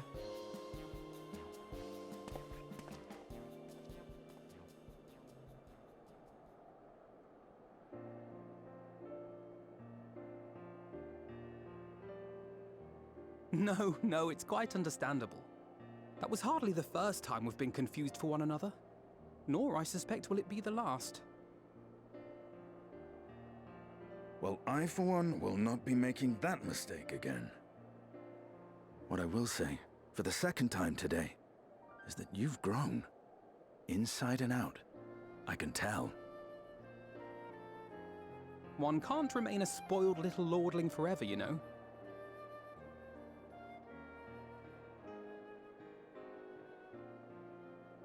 At least someone's having a good time. You know, when we were growing up, Alphino would never befriend other boys because he couldn't stand the thought of not being in charge. But maybe that's changed. He seems just as happy around Estinian as he does Arenvald.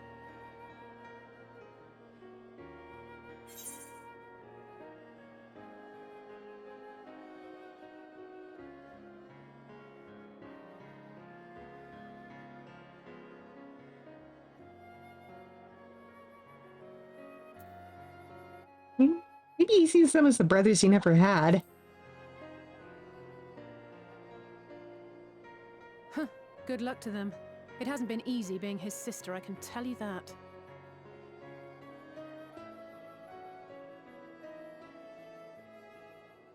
No rest for the righteous, eh? Speaking of which, I was just on my way to borrow an airship to take me to Azisla. Azisla? How could I forget? The dragon with whom Bahamut shared the deepest of bonds. Aye, Tiamat, his mate. Even now she remains imprisoned on Azisla, though her remorse binds her faster than any shackle. I see. As the one who first summoned Bahamut, you believe she may be able to shine some light on his latest incarnation? Might I suggest that we make the journey to Azisla together? I'm not sure if Tataru mentioned this, but we Scions have an airship of our own now. I see no reason why not. Assuming your sister can bear the thought of sharing a deck with me. Be my guest. But confuse me with Alphino again and I'll throw you overboard.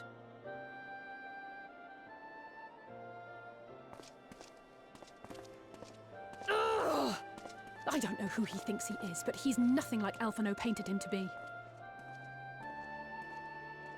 I will admit, he is not exactly as I imagined him either.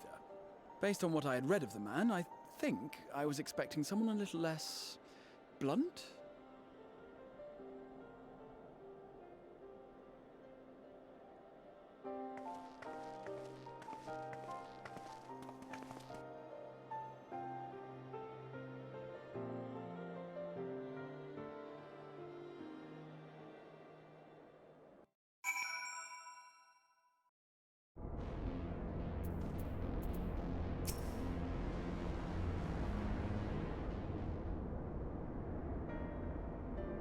It has been quite some time since I last set foot in Azisla, but I understand the three of you were here rather more recently. I don't suppose you chanced to meet with Tiamat during your visit? Alas not. We had no cause to set foot here in the Delta Quadrant, but I have studied the relevant records, which is not to say I wouldn't appreciate a first-hand account of your dealings with her. Yes. Yes, she should. And she'll win, goddammit.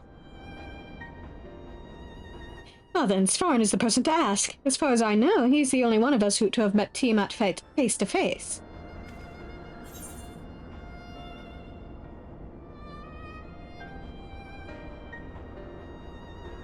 Let's just say it helped that Midgard Sormer was there to introduce me.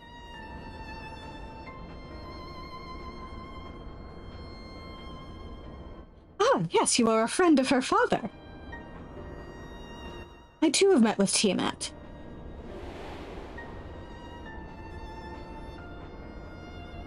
After the Dragonsong War came to a close, I came here to speak with her. A worm who had fought her own war against men in another age.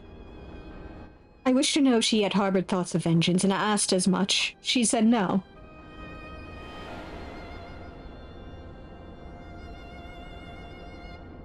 My hatred for your kind was extinguished long ago. But the guilt she feels for resurrecting Bahamut burns on undimmed. It torments her even now. I see. Then your original reason for coming here was out of concern that Tiamat had been forced to summon Bahamut. Nidhogg is a part of me. I feel his emotions as my own, and I know that he would not allow his sister to be made a tool of evil. In his absence, it falls to me to watch over her.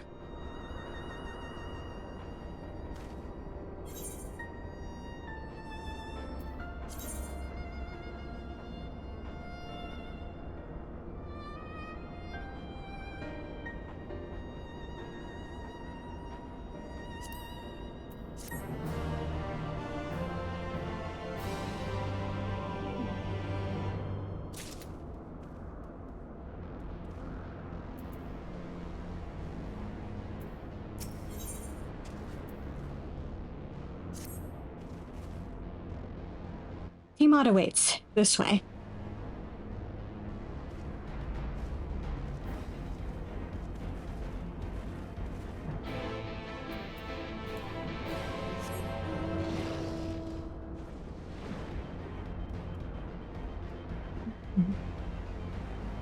Hi, Tiamat.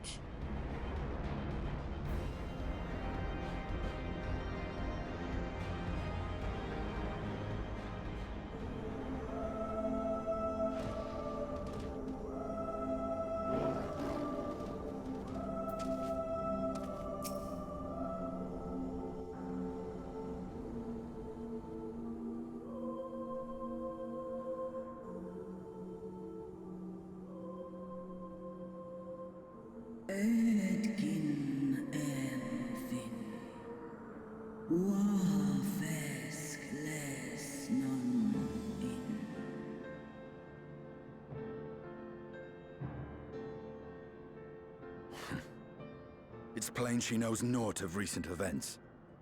Perhaps you should enlighten her.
Much like those held here in Asisla. If dragons who worship Bahamut are required to summon him, that must mean...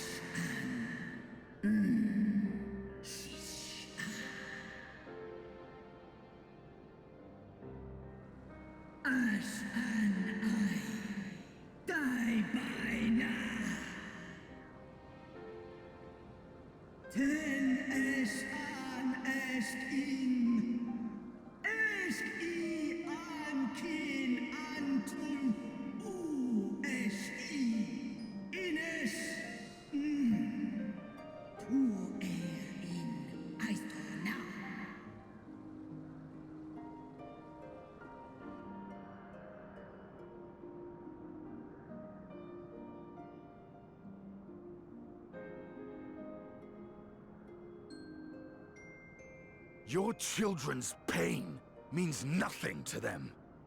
They laugh at your kind suffering. But tears will not right this wrong, nor will lamentation see the perpetrators punished. Snosk anta in Dramon.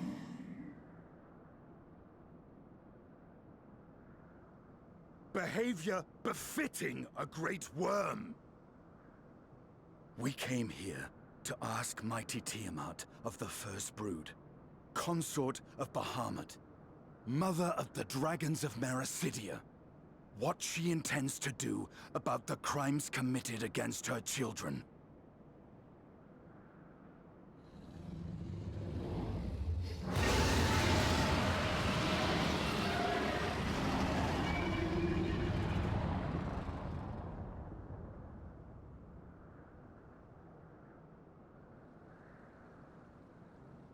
Santalan infan antosk. Kous lent an. Ale o esk an in. Ale kum ak in. You too were exposed to his influence. That you are yet in possession of your own will is testament to the indomitable strength of your soul. But were you to meet with Bahamut again, you fear you might succumb. Es snoska dramon king. Nestra in. Iles I. Nesh an. And ala. Unmik Nalstrahul Antal an Smon Tahi an.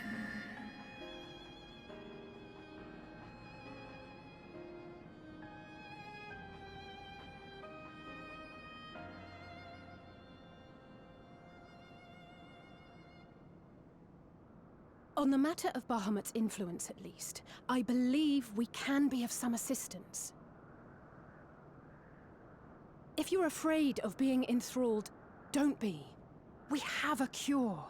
And while we've never tried it on one such as you, its basic principles are universal. Usk she's in.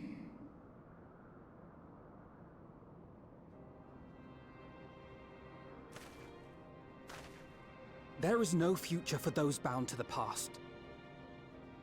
That you committed a terrible sin, I do not dispute. But if you feel remorse, you may yet make amends. We offer you that chance. Take it, or you will forever remain a prisoner, not of these cruel shackles, but of your own guilt. Sahan, Setson, Kimbahamut,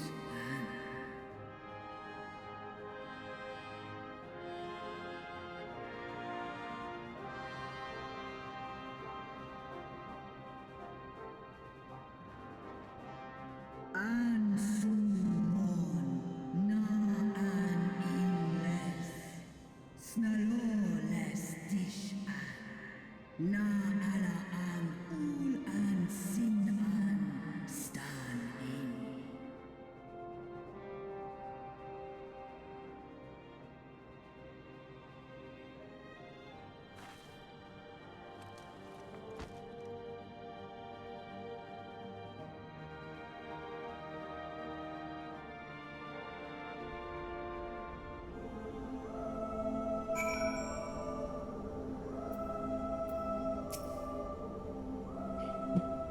Well then.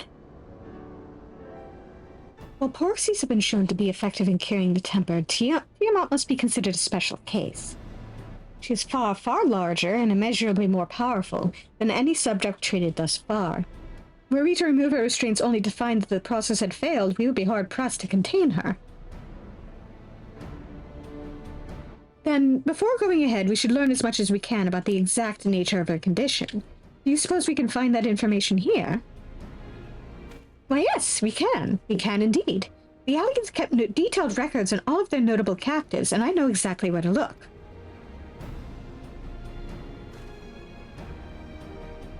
We shall leave that to you, then. In the meantime, the rest of us can turn our thoughts to the removal of those shackles.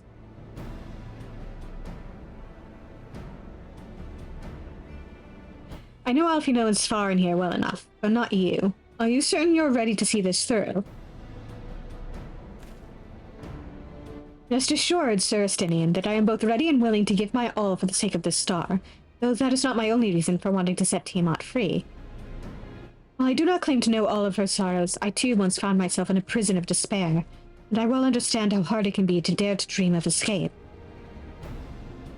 It took the encouragement of braver souls than I am to make me take the first step towards a brighter future, and now I would help Tiamat do the same. I gather you are not as young as you look.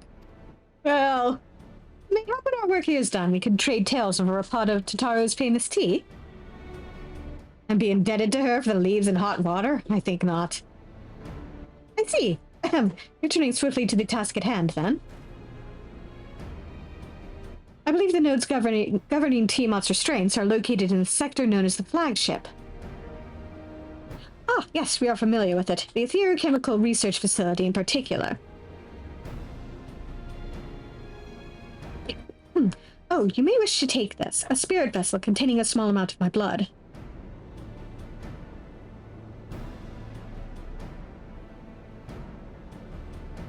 Which you just happen to be carrying around with you. I suppose that could seem rather odd. To explain, Rambruz, Eorzea and I are researching the use of spirit vessels and the transference not only of memories, but the traits of certain bloodlines. And so I keep one at the ready should an opportunity to test our theories arise. As for its use to you, you may recall that during our previous visit, the nodes here granted access to restricted functions, having identified me as being of royal blood. And armed with that spirit vessel, I posit that they will do the same for you, even in the absence of, well, the rest of me. It seemed worth a try, at least. Agreed. We'll take good care of it. To the flagship, then.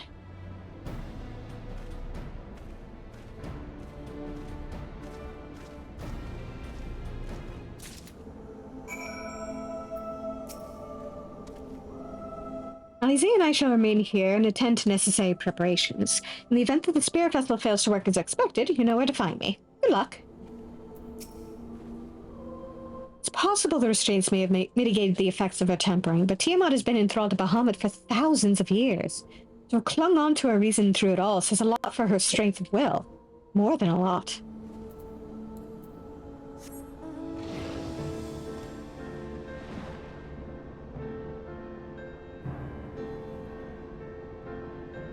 Especially so considering she's the one who summoned Bahamut out of grief.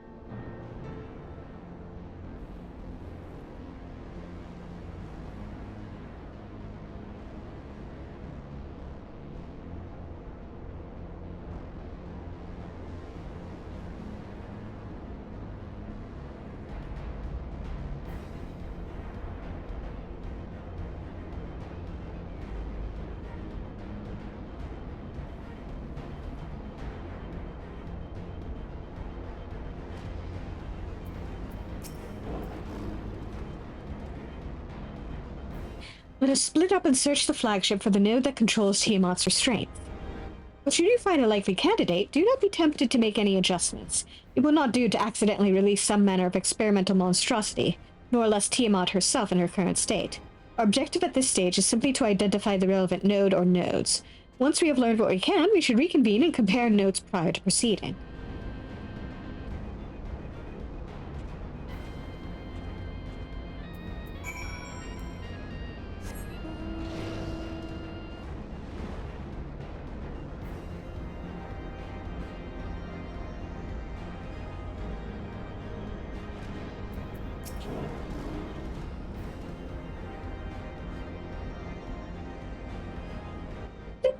Warning. Scheduled dragon restraint maintenance due in minus 2020 years. Failure to verify system integrity may result in unscheduled specimen release.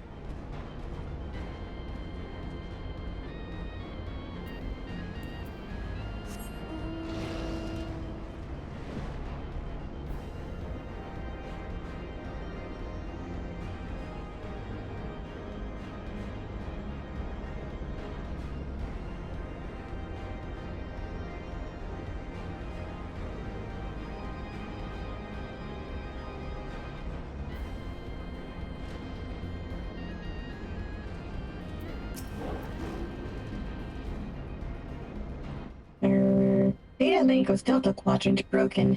Possible cause, intruder interference. Advise deployment of automated combat units. Proceed. How about not, thanks?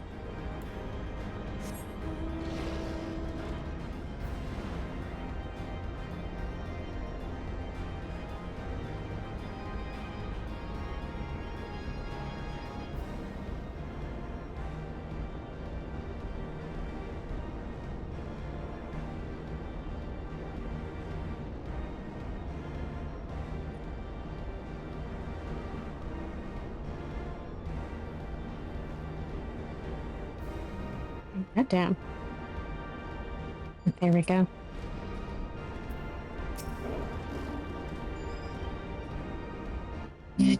Friction between metallic components detected. Temperature increasing to critical levels. Please replace damaged parts or retreat to a safe distance. Bzzt.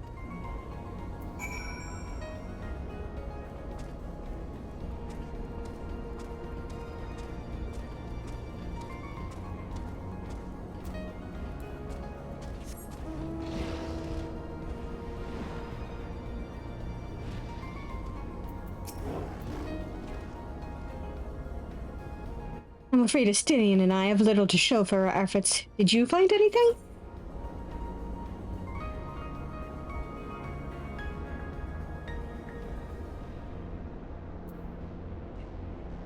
Yeah, a chirping node which spontaneously warned me about neglecting the dragon restraints.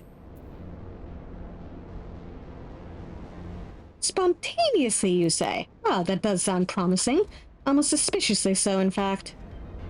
But then you were in possession of the spirit vessel. I dare say it is indeed the node of which Garaha spoke. And it was chirping, you say? Very well, let us take a closer look.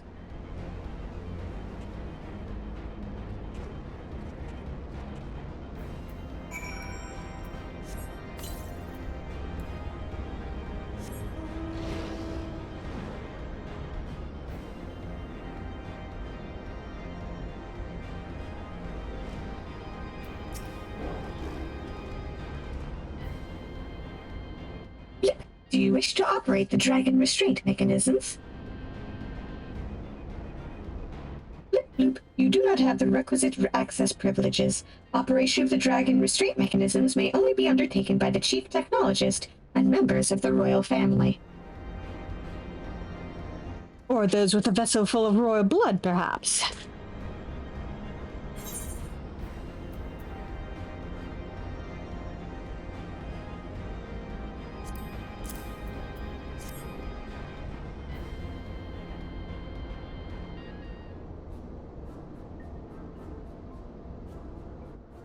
No new user detected. Commencing biometric authentication.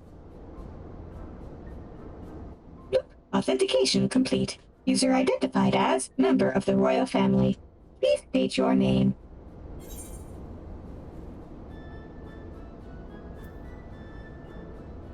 Svarin Darkheart?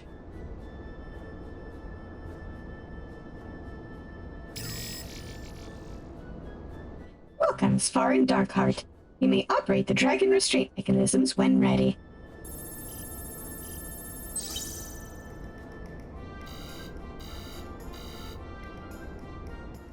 Unable to disengage restraints of the specimen Tiamat. A system update is required. Damn it! A system update? What do you suppose it is asking of us? Exactly. I could hazard a guess. Exactly. Well, that's more than I can say. Confounded bloody thing. User agitation detected. Initiating guidance program. Bloop. In order to operate the restraint mechanism, I require access to the central control system. However, I am unable to establish a link to said system due to the obsolescence of my own software. This issue can be resolved by applying a system update using the corresponding terminal located within the flagship. So can this thing release the restraints or not? It can, but only once it has received the requisite system update, as far as I can tell. Until which time it'll float there spewing nonsense. User dissatisfaction detected. Initiating placation protocols. Bloop. I am here to help. Rest assured that I will be on hand to guide you through every step of the system update process. How gratifying, but I dare say we will fare better with guidance than without it.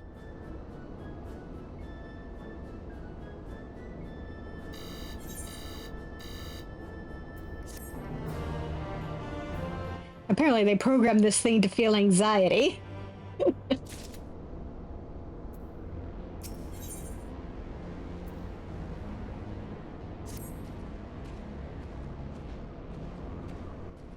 Guiding user to terminal. This way, please.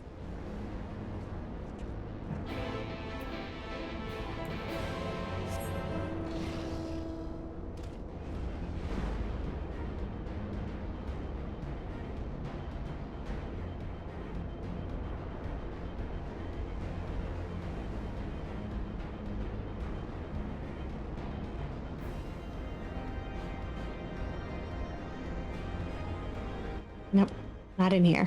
Okay.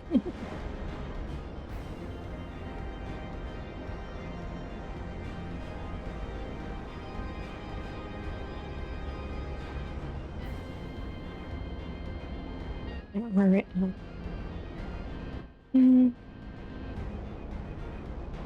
Where's the entrance to this? God damn it. Yep. We're in Ozzy's Law. Trying to figure out where the fucking entrance to the place I want to be in is.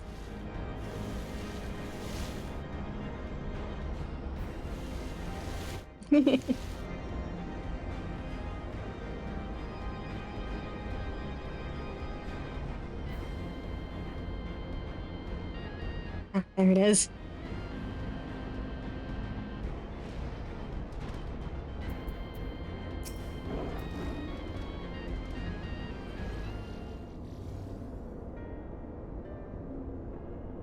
Let's see. According to the terminal, the central control system is presently employing Software version 56.135. Dare I ask which version you are employing?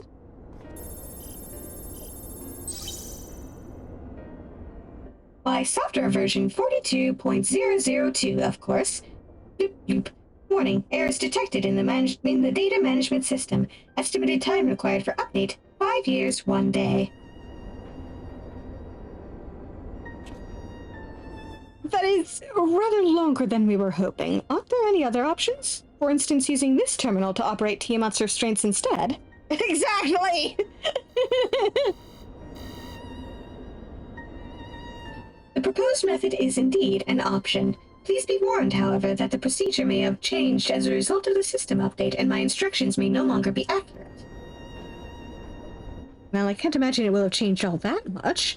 As long as we pay due attention to any discrepancies, I dare say we shall be able to muddle our way through.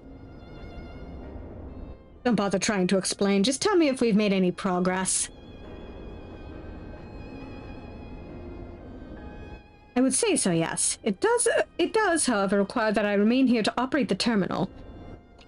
I shall inform you via link pearl once I am ready to release the shackles. It might be best if you left the spirit vessel with me. I may yet have use for it. Rest assured, I'll be certain to return it to Grahatia once this is over.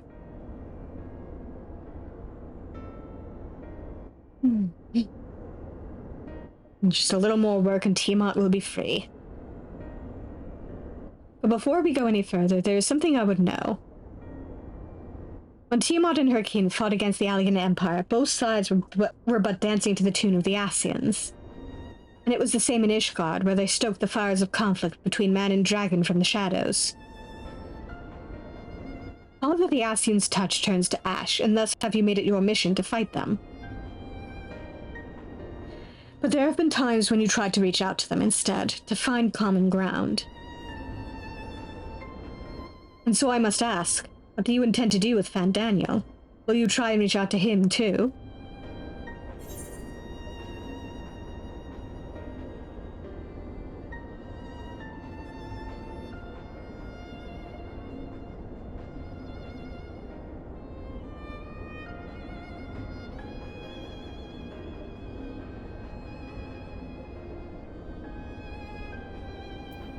Honestly, I love this line so much.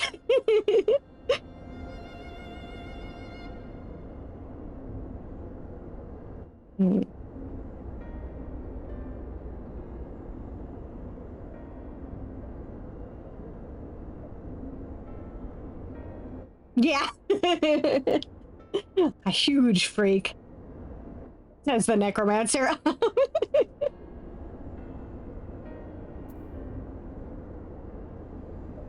Enemy or no, I want to understand him. That answer feels more Svaran, honestly. But did he not tell you that he was beyond reason? If he wishes to die, I say we oblige him. But perhaps that's the difference between you and me. You see the good in people, even if it be but the faintest glimmer. I only hope you do not come to rue your benevolence. Yeah, yeah, true.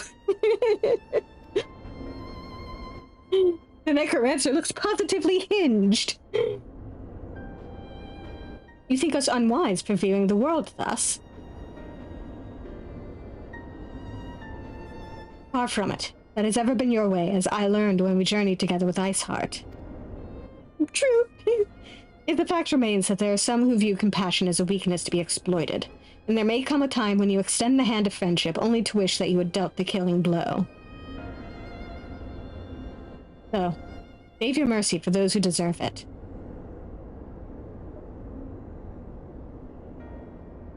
Well, we should be getting back to our task. If Alfino has things in hand here, I suggest we rejoin the others.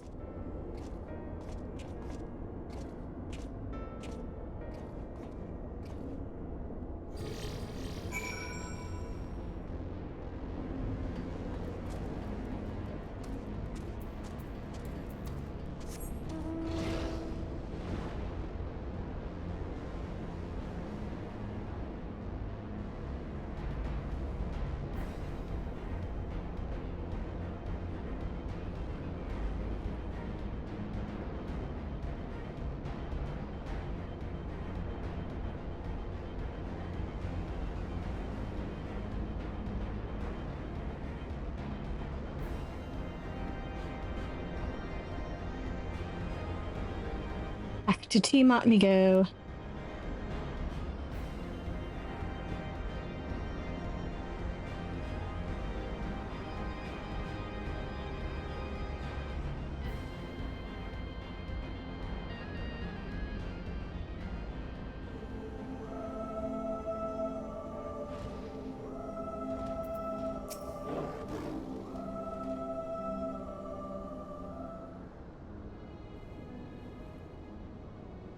Steenie told me all is well, but nothing more. Honestly, it's like getting blood out of a stone with him. I take it from Alfino's absence that he's needed elsewhere.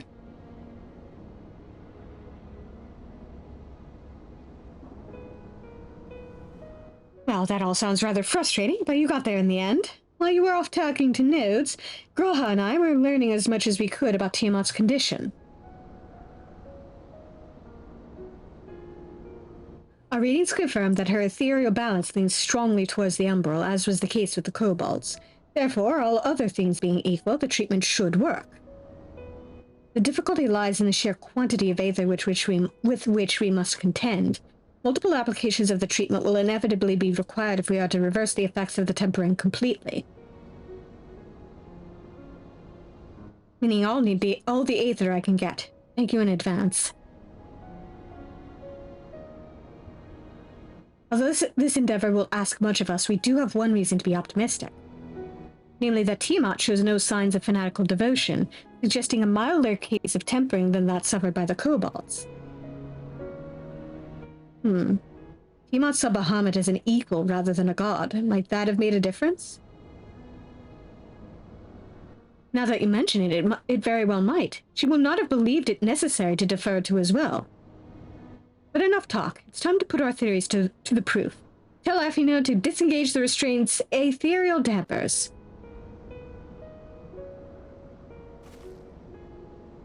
I'm counting on you, Angelo.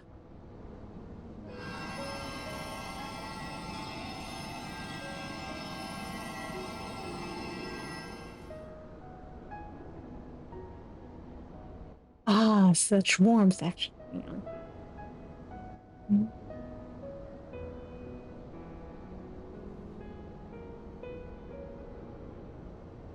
Let's see what this sounds like. Such warmth. The frost that shroudeth my soul doth begin to thaw. But what are these? Visions of days long forgotten. War with the men of Alag. Wherefore do such baleful memories return to me now? Could it be that the process of restoring her soul to its pre-tempered state is awakening ancient memories? Or might the opposite be true? If so, by helping her to recall the past, we may be able to speed her recovery. Svarn, she trusts you. Speak to her. Ask her to tell you of times past.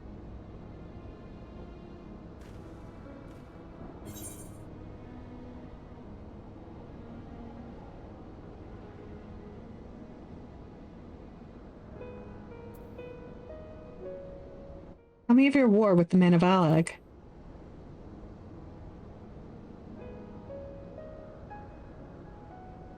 Wicked, bloodthirsty creatures. Not content with their own lands, they brought fire and death to Mericidia, our home.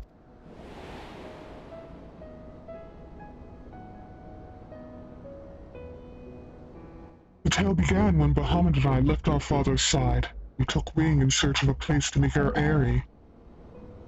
Beyond the southern ocean, we discovered a lush and fertile land. It had come to be known as Mericidia by the children of men, though many years were to pass before they crossed the seas.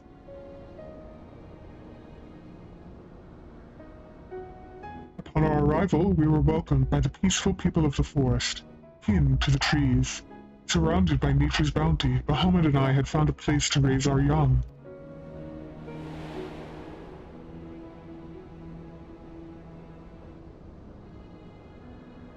Fascinating. This correlates with the writings of the Charlayan scholar Rurusha. He posits that man first settled on the southern continent towards the end of the Second Astral Era. Correctly, it would appear. Only she were with us to hear the tale from Tiamat herself.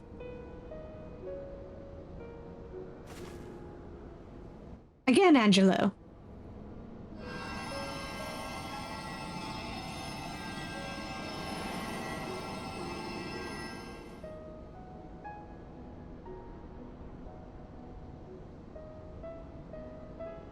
When first the children of man arrived on our shores, what did they set in those places over which we held dominion? Such was their fear of dragonkind, and as they kept their distance, so did we let them be. Yet as the days went by, ship after ship appeared upon the horizon, bearing ever more of their brethren who divided the vast land amongst themselves. For a time they knew peace and prosperity, but as their numbers grew, the smaller their share came to seem, and soon they began to covet the territory of their fellows. Ere long, man fought man, blood was answered with blood, and none could see an end to the strife. Until one day they came to us. Recognizing our wisdom, they entreated us to intercede in their conflicts. Bahamut agreed, and with him presiding over the affairs of men, the land knew peace once more.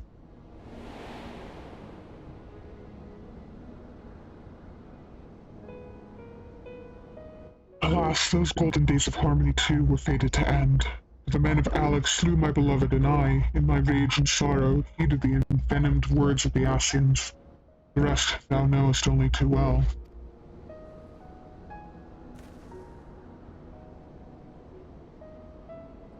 But your tale doesn't have to end there.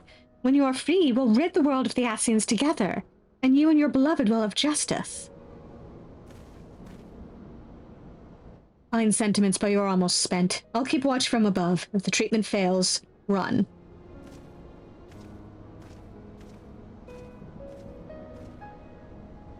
Oh, thanks for the vote of confidence. I swear, when this is over... You gotta beat him at arm wrestling. Keep going, Alize. The magic is working.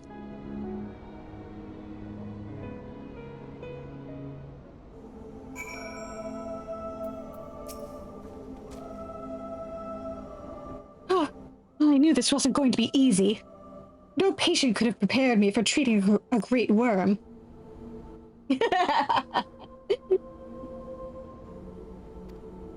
Yeah, that'll fix him. But we're close. I can feel it. And while I've only got a few more drops of Aether left to give, the Oz and Grahas, this will work. Then I believe I speak for both of us when I say that you may take as much as you require. Careful, I might hold you to that. All right, here I go.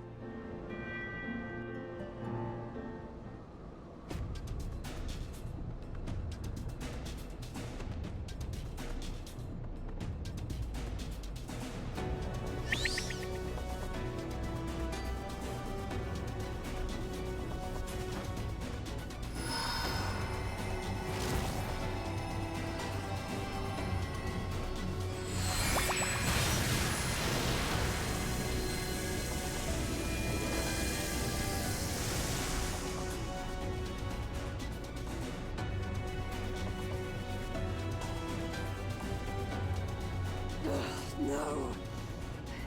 I'm almost there.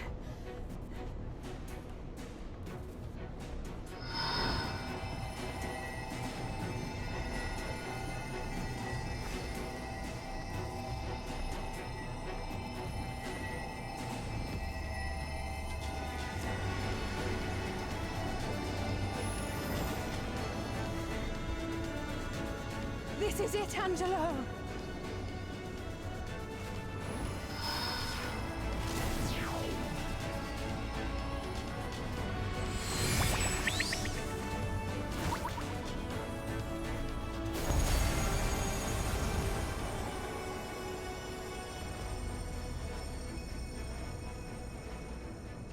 Es lies an. Mich es dai.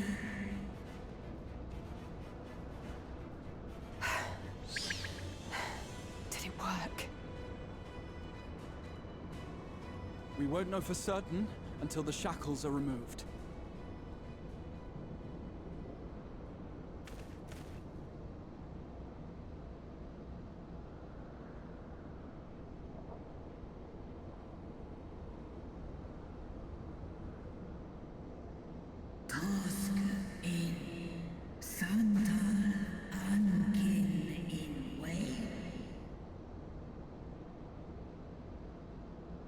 Many have been subjected to the Allagan's dark arts, their flesh irrevocably altered.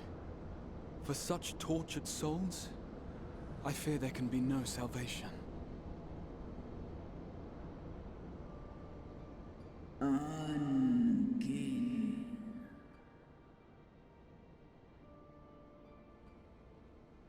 Slosk an ol fol kail an. Slosk seth som in an. Afaten. Mon ud. Wan an. Lis an. Do ud an.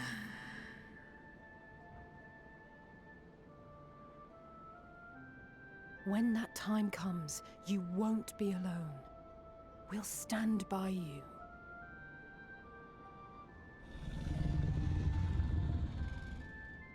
She's in an and me.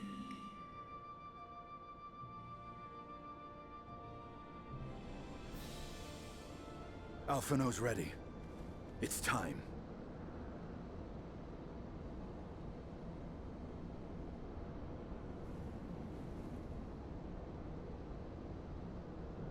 Do it. And let's hope the treatment worked as it should.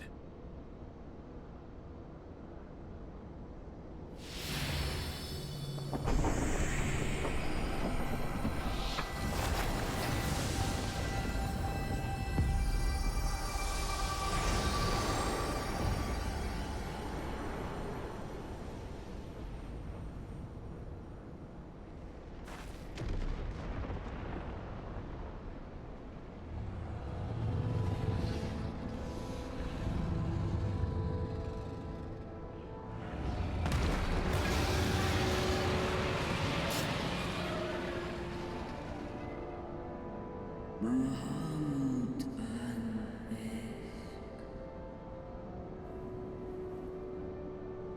Ul jas. Ul asa.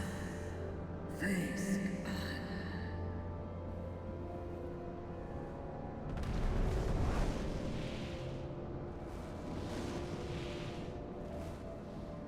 By the gods!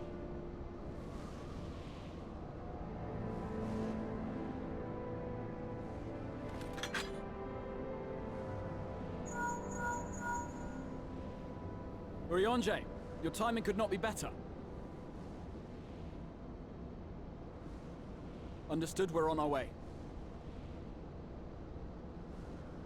It's Bahamut. He's been sighted over Pagalthan. He flies for the largest amount of settlement in the region, at the head of a vast host, including dragons.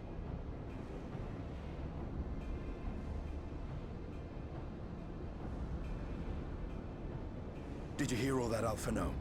You'd best rejoin your comrades. I'll make my own way.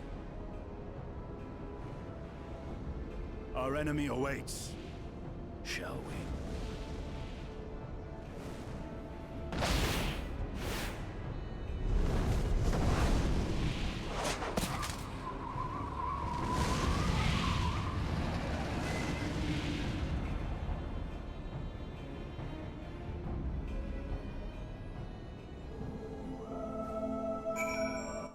He's gone from Dragon Slayer to Dragon Rider. While I'm sure you're desperate to join Estinian and Tiamat in battle, 'twould be wiser to gather the full strength of the Scions first. The foe we face demands no less.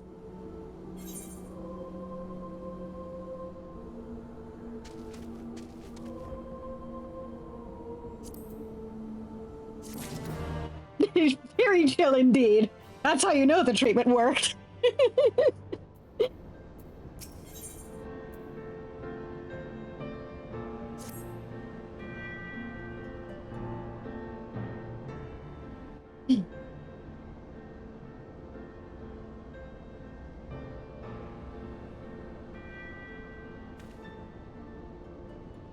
I've already sent word to the others. We are to rendezvous in Ul'dah at the Hall of Flames. Let us collect Alfie now and be on our way.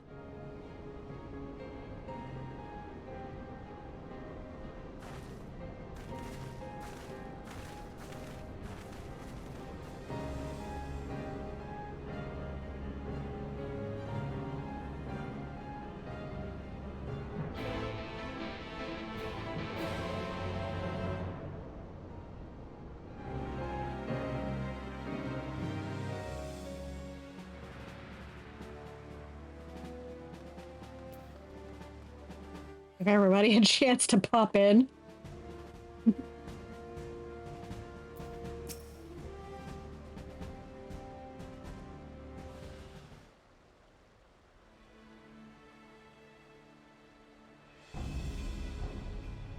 Now, I know some of you could do with a rest, but I'm sorry to say that Talafroy have other plans. Pagothon is already under siege.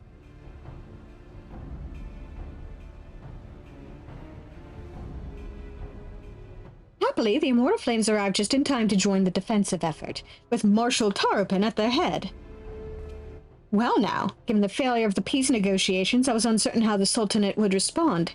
It's good to hear that Ul'dah has not abandoned the Amalja. Abandon them? Did we not profess to be their friends?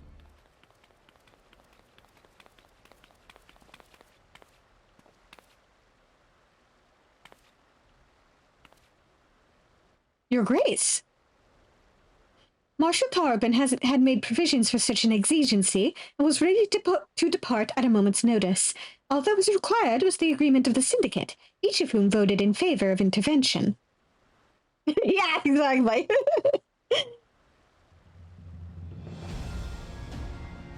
Nor is Ul'dah alone in its resolve. The other Alliance nations have likewise dispatched their troops to Pagothon. Even with our combined strength, we shall be sorely tested, for we face not only the might of an Imperial Legion, but Lunar Bahamut and his draconic horde besides. Tiamat's children. Fight as we may, victory is by no means assured, but not all of the omens are grim. Our forces report that despite their proximity to Lunar Bahamut, none of the Amalja show any signs of tempering. Strange. What primal will turn down a chance to claim new thralls?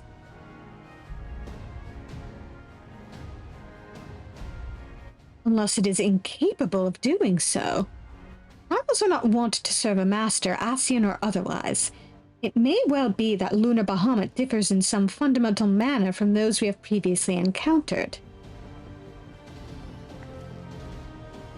If that were true, anyone could fight him, and Svarin and others like him wouldn't have to shoulder the burden alone. Be that as it may, Lunar Bahamut remains an incalculably powerful foe whom our soldiers will struggle to best through mere force of arms.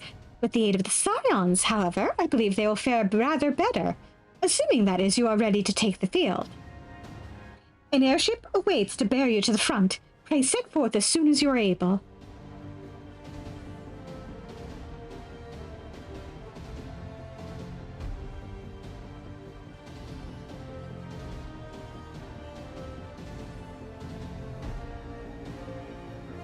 I, meanwhile, shall continue to coordinate our forces. Till next we meet, may the 12th bless and keep you.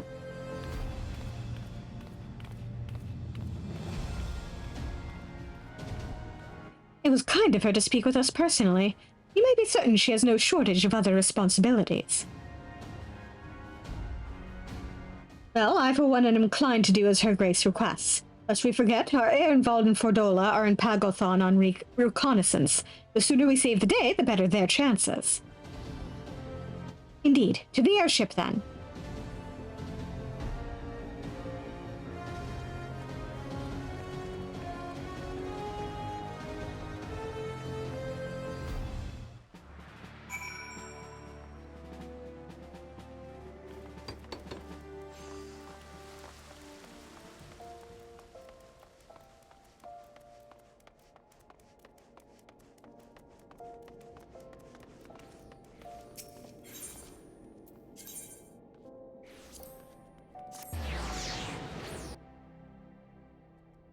Airship landing we go.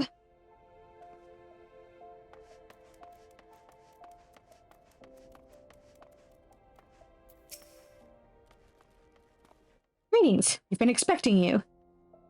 But say the word and we shall depart for Pagothon at once. Dungeon time!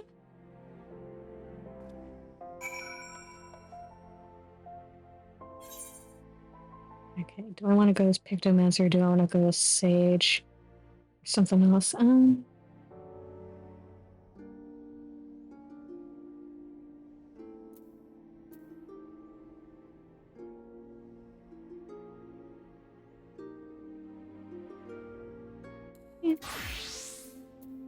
Switch up and go as dancer. It's been a while, I think.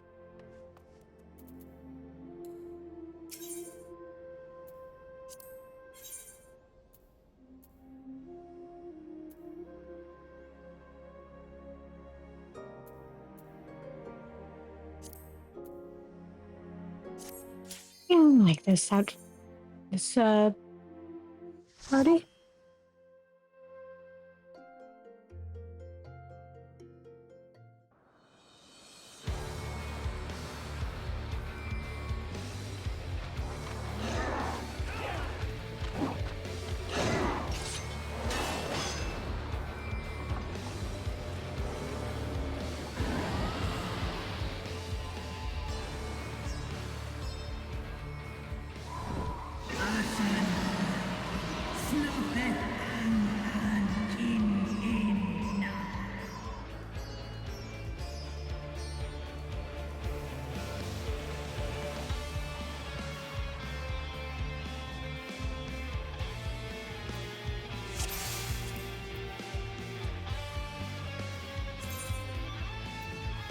Kind of want to turn the background music up a bit.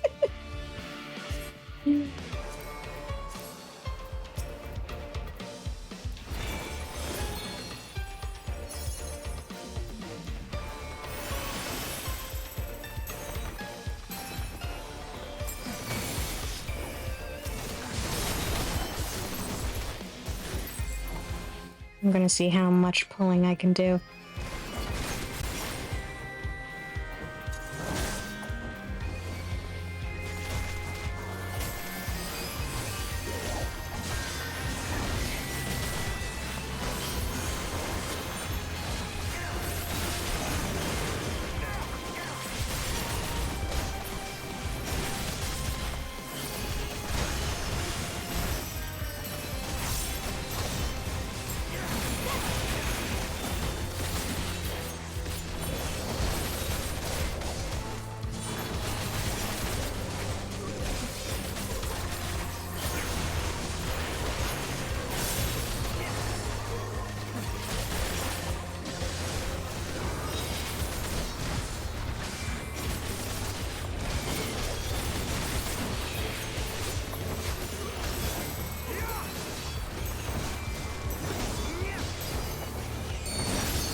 Oh boy. Not your average dragon by the looks of it.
Let's give them a show!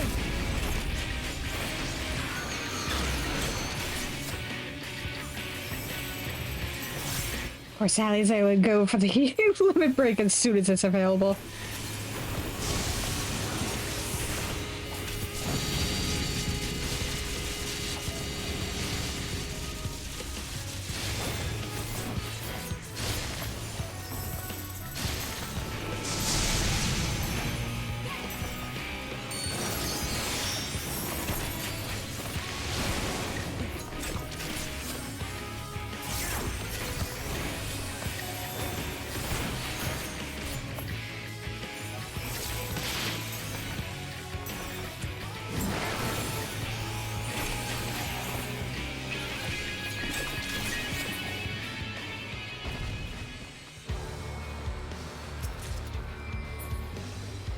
Another victim of Fandaniel's schemes.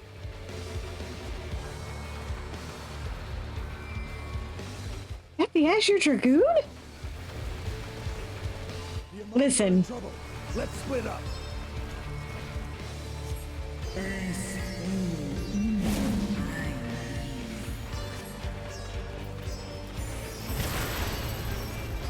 Prepare yourself!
Aim hot in the background.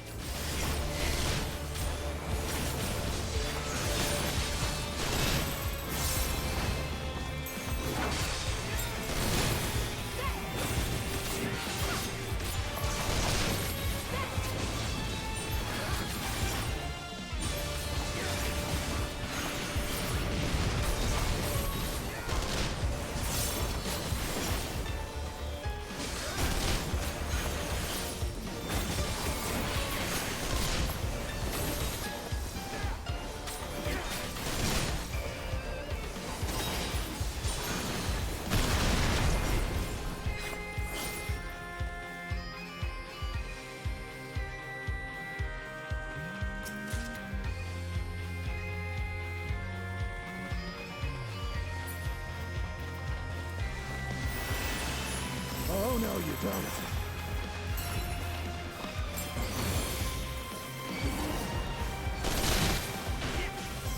Hey, Tiamat! Thanks, Tiamat!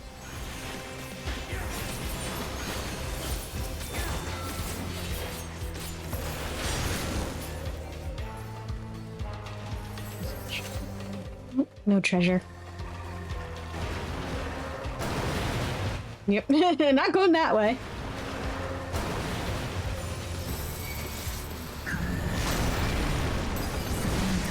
Hi, Tiamat.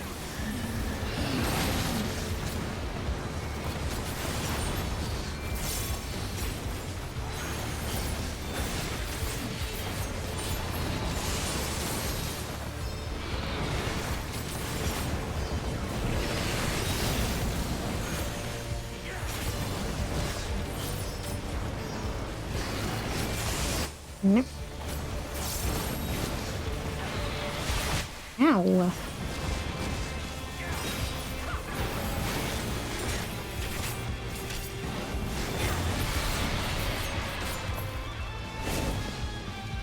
Oh, I can't pet her.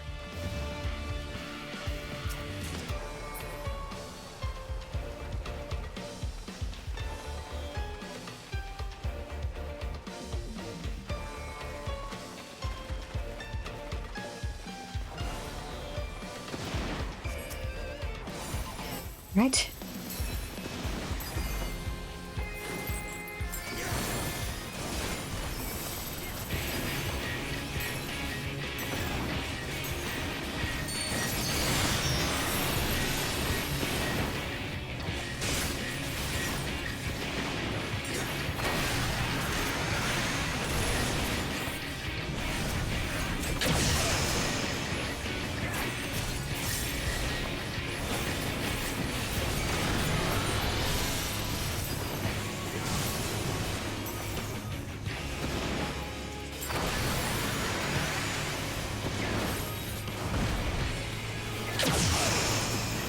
Keep your guard up.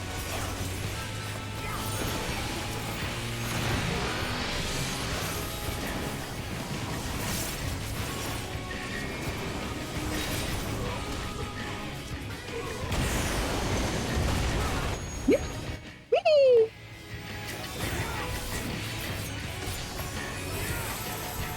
Accidentally did the mechanic right.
We go.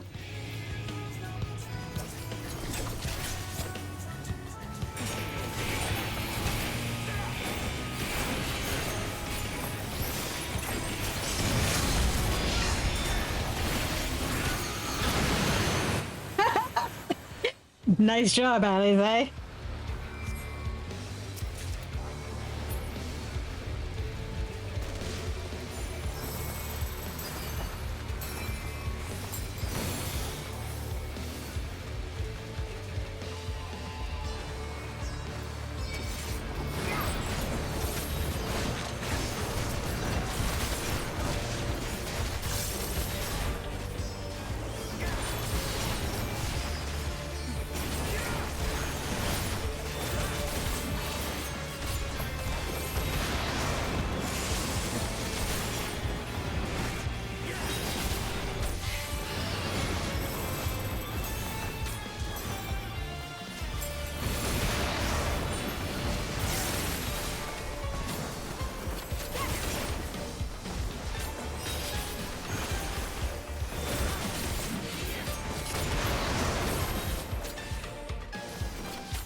All right, everybody on a dragon.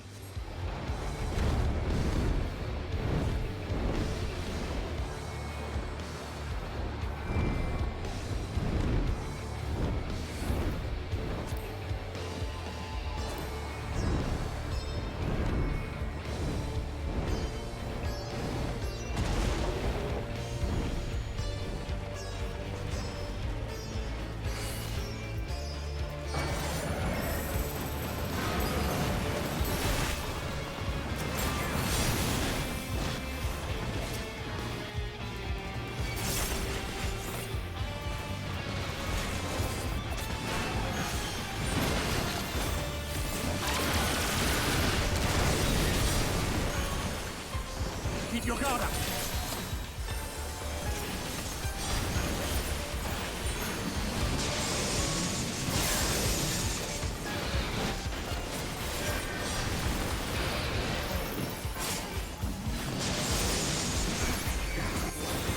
I will not yield.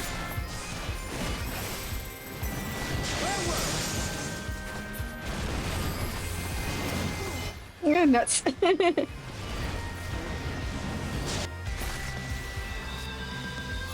Not too greedy.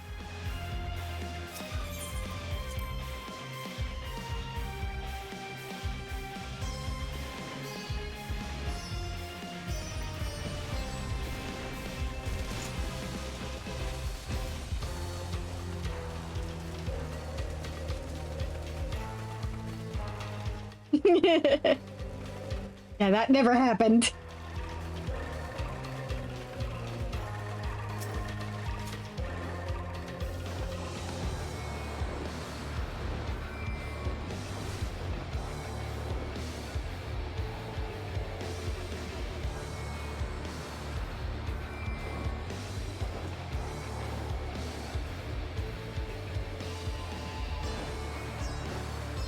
Meanwhile, Tiamat's still pounding away on things.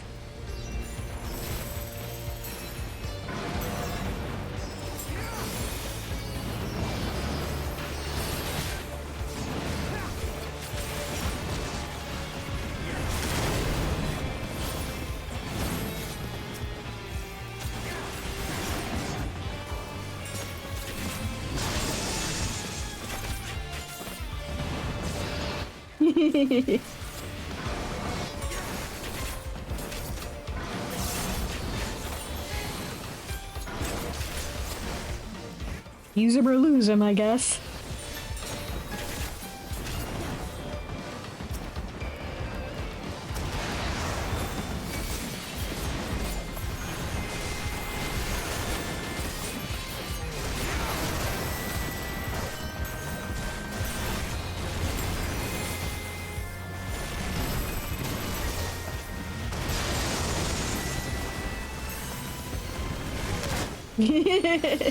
She should.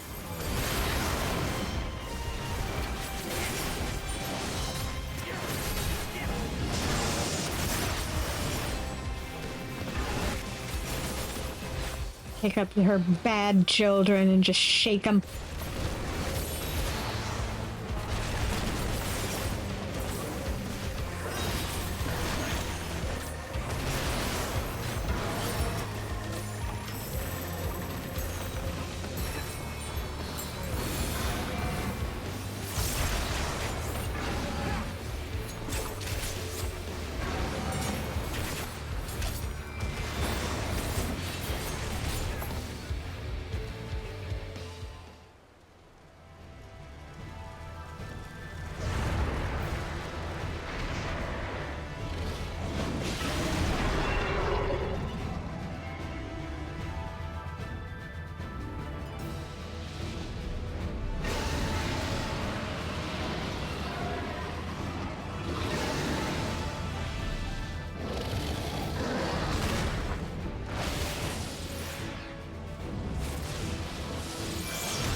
I hope Tiamat is okay.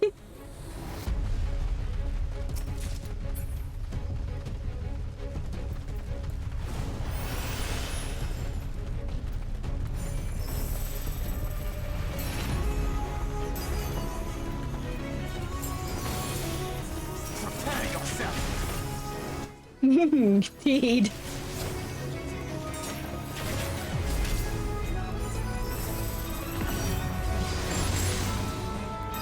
How dare you beat up your wife, Lunar Bahamut.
You underestimate me!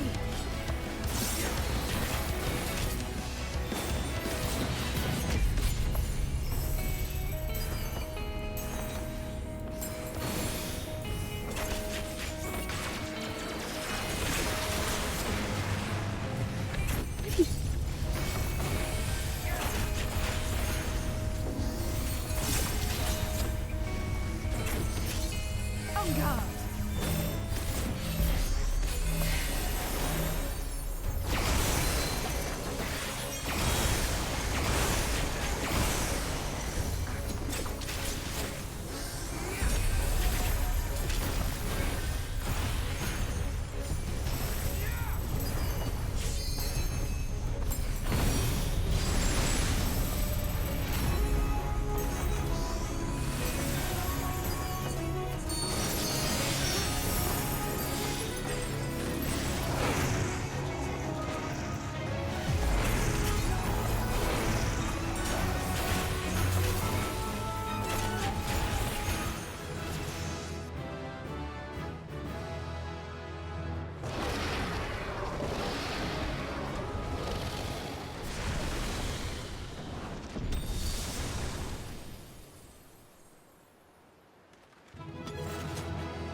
Oh, we did it.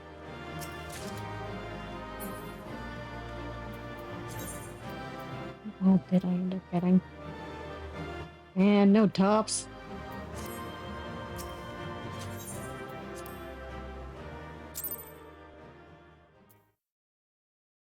Yep.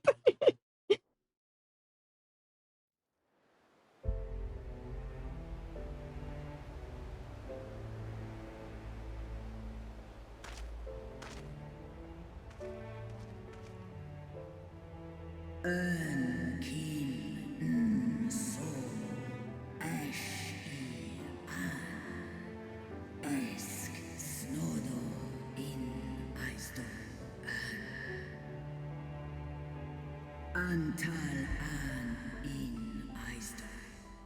Antal afa snalask I ash an dran mira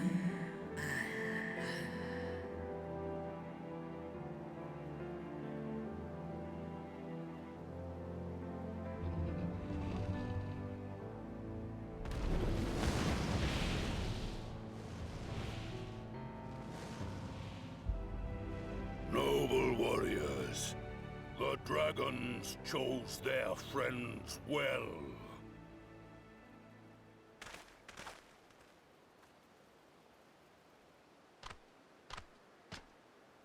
Long have our peoples waged war, but no more.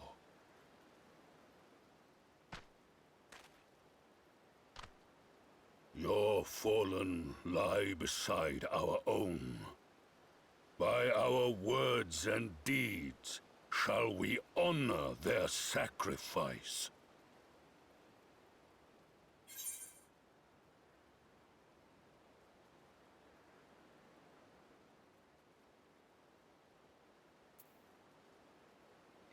We'll be proud to call you our allies.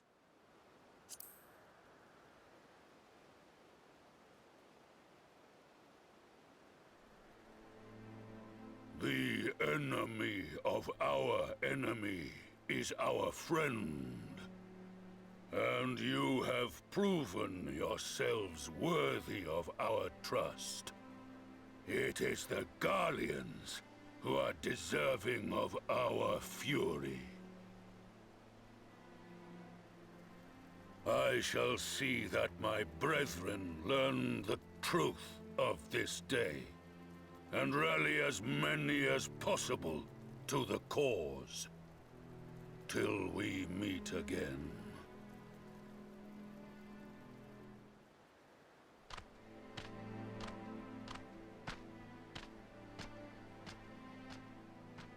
And thus did we make allies of the Amalja.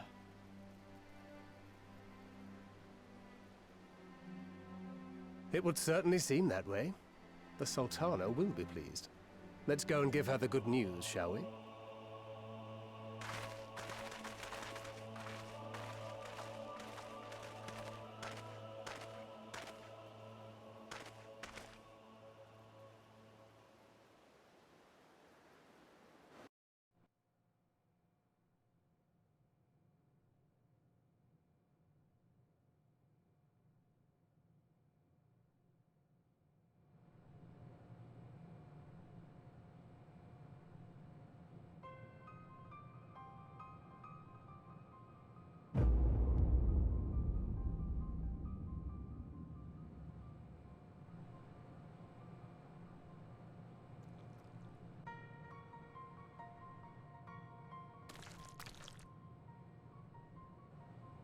What in Ralga's name happened here? The gods only know. But you can bet these poor sods aren't here by choice. Quickly! We've got to get them free!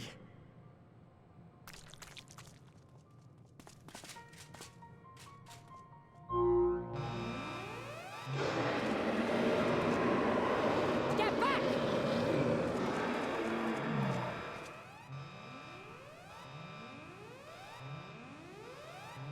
No!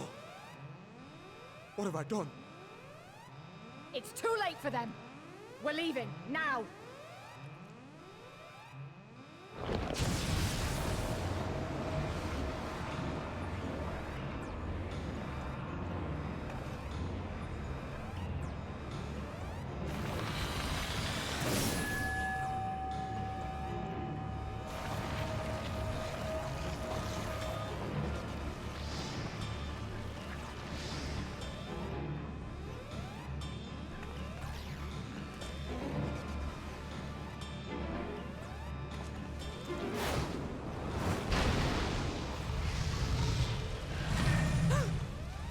No! No! Don't you dare! We came together and we're leaving together!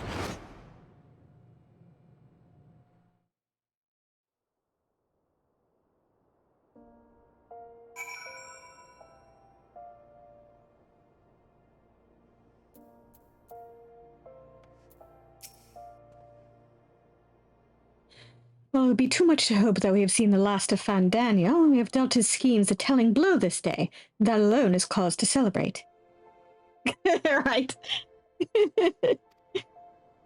And celebrate I will, when we have received word of Ehrenwald's safe return.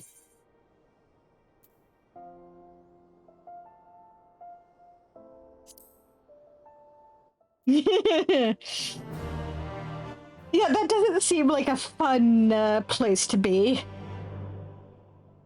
Yeah, we can do a trust with it in Pagothon.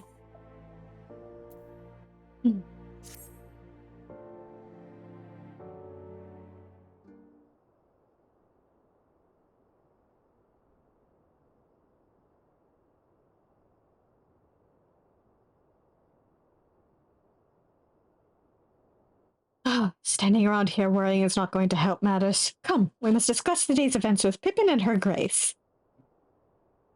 Brave scions!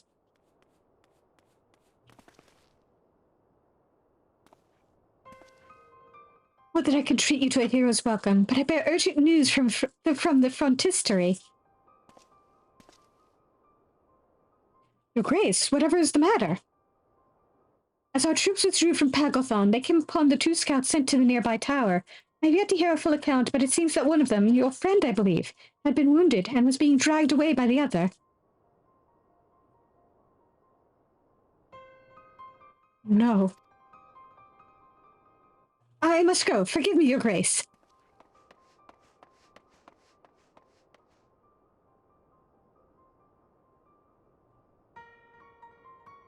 Can you tell us aught of Ehrenwald's condition, your grace, the wounded scout? Not save that it is grave. The Kyogens tend to him even as we speak.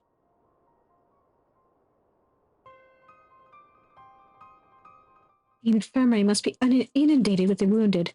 all of us go, we'll only get underfoot. Sarn, Estinian, would you mind going after Alfie now? He may need some support from someone other than me.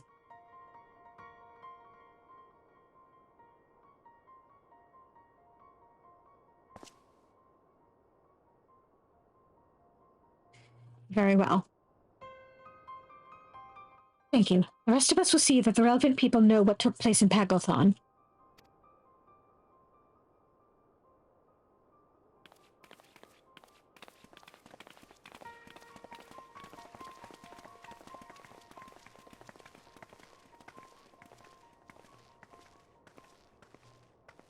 Come on, then.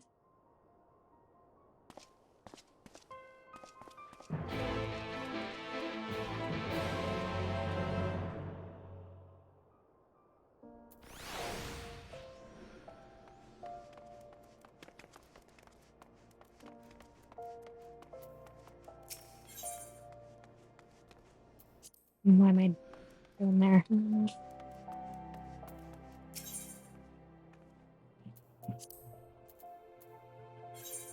What is that again?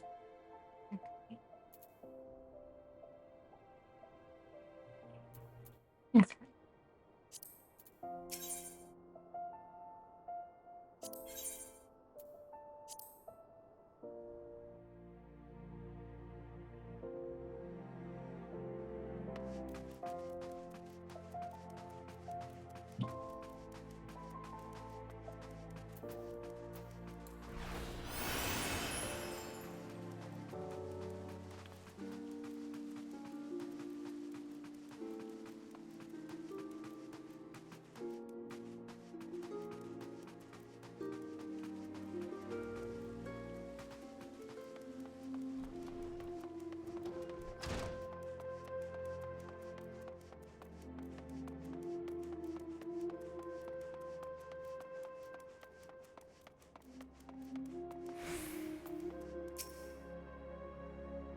I take it Alfie knows fond of Ehrenwald. I know how he feels, but hand-wringing isn't going to help anyone. You had better have a word.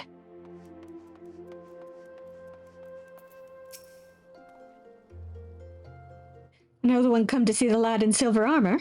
Master Damiello is tending to him as we speak. If you would be so kind as to wait. What did Master Damiello say? Tell me his exact words.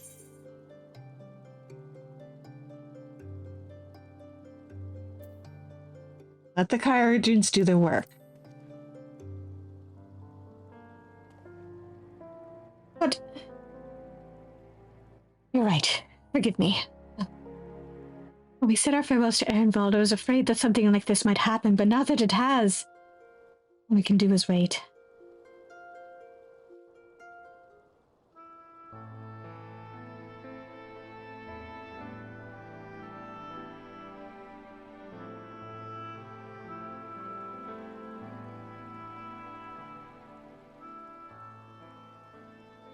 Fordola, have you been waiting here all this time?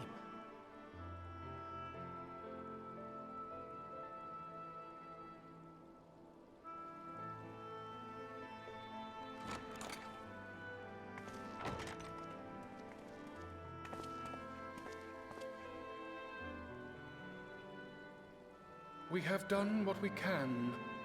The rest is up to him. May we see him?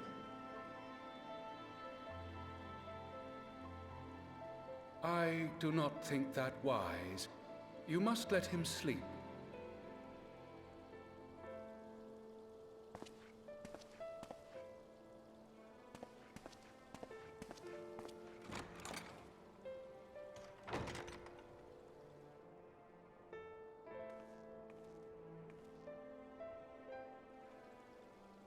Thank you for bringing him back.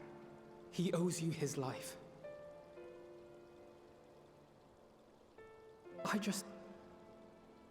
I just wish I had been there. Perhaps, I don't know, perhaps I could have... Could have what? Got tempered? Don't flatter yourself. You can't save everyone.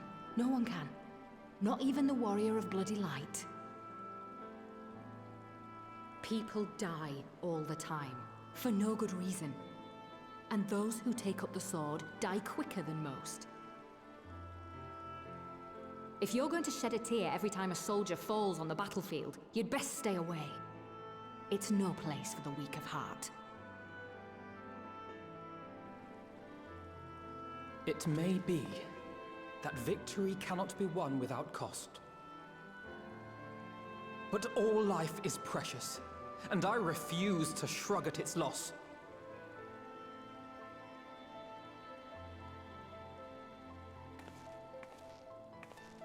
All life is precious! Oh, you need to grow up, little man. Before your sparkling ideals get everyone killed.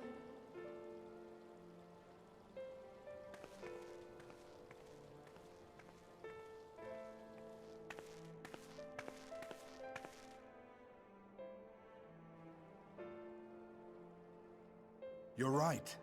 He is idealistic. But the world has more than its fair share of realists, like you and me. It's people like him who dare to dream that things could be better, and make it happen against all the odds. They are the ones whose names live on forever. The heroes. The battlefield's littered with would-be heroes. At this rate, you lot'll be next. And what'll become of your precious dreams then? They'll be gone. Like dust on the wind.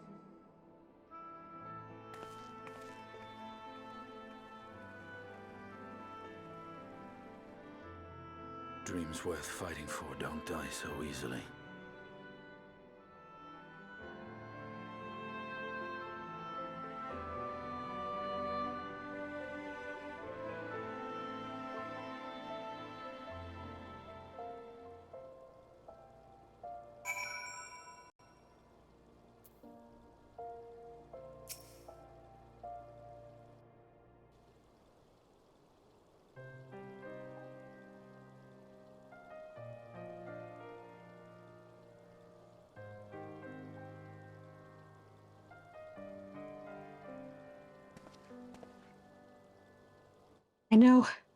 I know.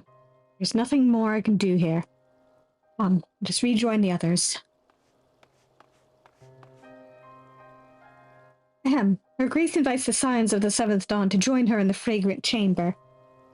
Your comrades have already arrived. Will the three of you be joining them? We will.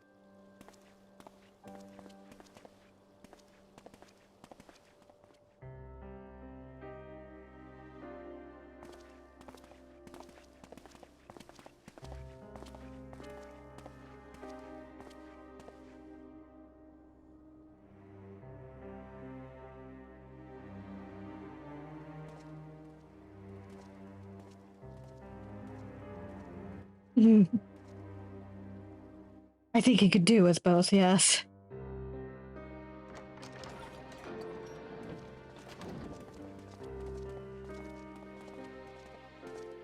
Your Grace, pray forgive us our lateness.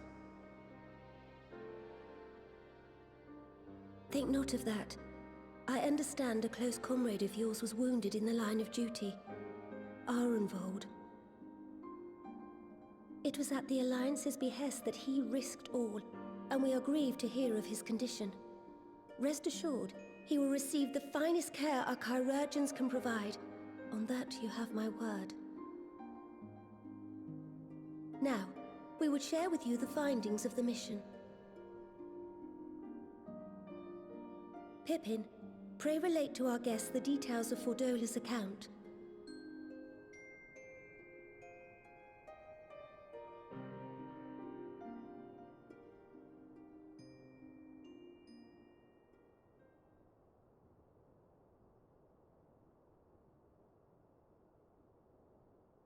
First Bahamut, now Ifrit. Or Lunar Ifrit, as Fandaniel would doubtless have it. 'Tis now all but certain that the towers were conceived to facilitate the summoning of primals by those imprisoned within. Less certain is the means by which the Telophoroi constrain the wills of said entities to enact their designs in defiance of the pleas of their victims. Mayhap they do not. If mere proximity to the towers is enough to make loyal servants of the Empire's mortal enemies, it stands to reason that the same is true for those held captive. They invoke their gods for the good of Garlemald, and in their disturbed state of mind, summon a primal whose form reflects their own alteration. It all begins to make sense. Upon closer inspection, I realized that the towers bear a striking resemblance to a much larger structure which Urianger and I observed from afar during our visit to the Imperial capital. Assuming it too is capable of tempering those in its immediate vicinity, it would go some way to explain the swiftness with which the Telophoroi managed to rally so many Imperials to their cause.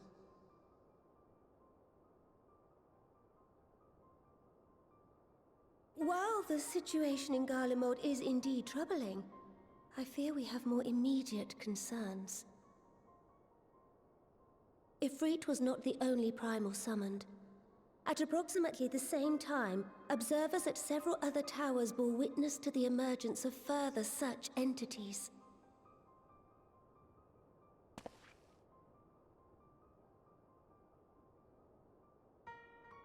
For a blessing, none appear to wield aught approaching the destructive power of Bahamut, and the Grand Companies are moving to deal with the threat even as we speak.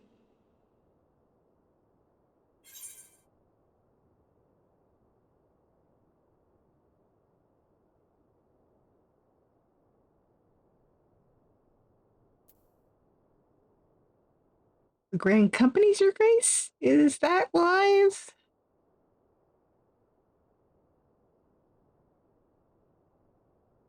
Though we are aware that the task will not be easy, we would call upon the Scions only as a last resort.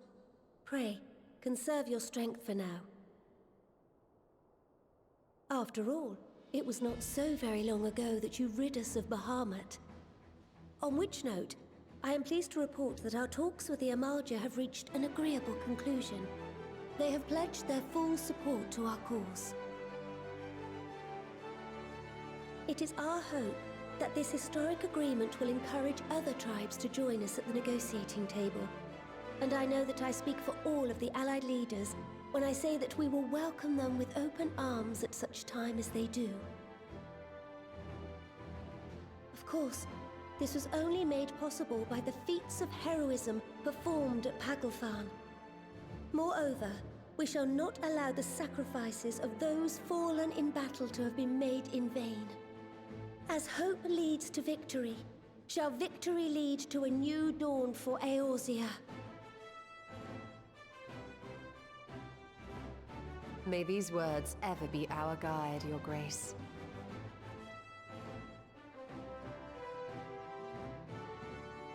Now, if you will forgive me, I must consult with the Syndicate on the matter of our new allies' integration. Till next we meet, my friends, I bid you safe travels and blessed respite.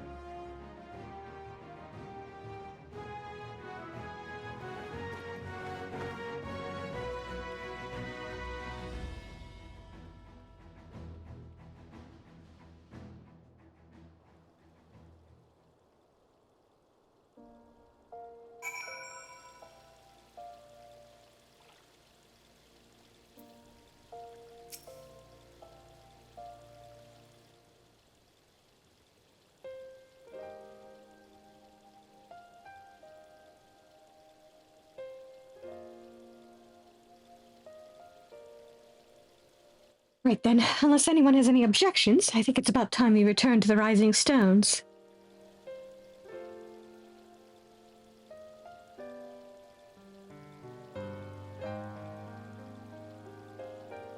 And that includes you, Alfina. Ehrenwald is in good hands here.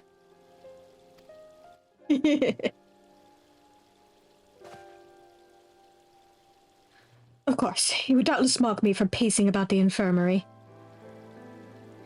Let's retire then, that we might regain our strength and readiness for the coming challenges. If all are in agreement, then, I shall let Kral know to expect us. A hot bath and a hearty meal shouldn't be beyond arranging with the time available.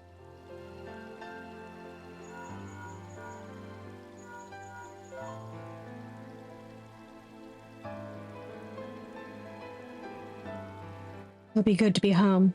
I have some thinking to do.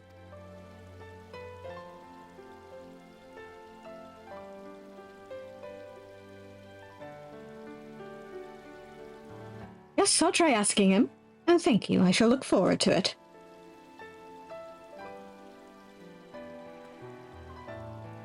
Our comrades eagerly await our return, and Kral in particular has a few matters she's keen to discuss, one of which concerns you, Estinian, believe it or not. You will join us, won't you?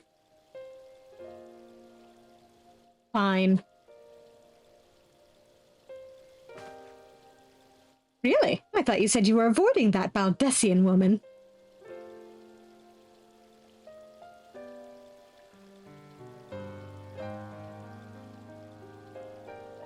If I refuse, she would only pursue me.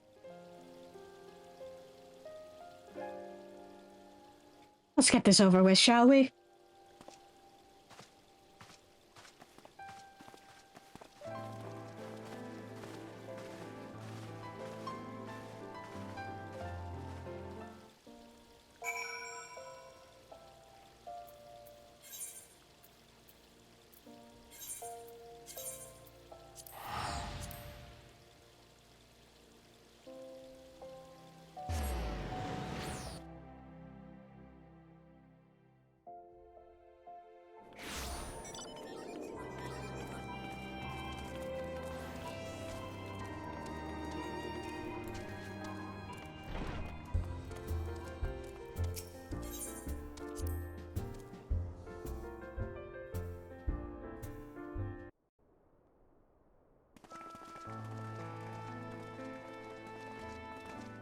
Welcome back. I expect you must all be exhausted. Ere you take your rest, however, I would beg a moment of your time. Thanks to Arenvold's selfless efforts, we may now be confident that we understand the function of the towers. But many questions remain regarding the reason for the summonings, and what lurks behind the looming edifice in Garlemald. Until such questions are answered, we will struggle to devise an effective strategy for thwarting the Telophoroi's stated aim. Nothing less than the destruction of this star. And so, given the gravity of the situation, I move that we petition the aid of Sharlayan.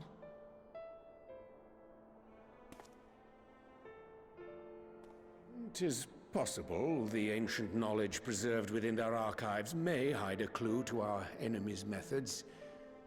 But given Sharlayan's established policy of non-intervention, our former colleagues are not like to aid us in its discovery. Oh, I well remember what they're like. The Forum's barefaced refusal to assist you in the days prior to the calamity must rank as Sharlayan's most shameful act since the Exodus. But were the final days to be reenacted, it would spell doom for us all. Surely even they cannot turn a blind eye to that. I trust we are all of the same mind on this matter. Urgent as it seemed, I took the liberty of petitioning the Alliance for leave to act as Eorzea's emissary, and have since received their blessing. I presume your role as a student of Baldessian will carry some weight with the Forum? One can but hope. If truth be told, our organization has been a shadow of its former self ever since the disappearance of the Isle of Val. But the name does still retain some degree of prestige. I only pray it will be enough.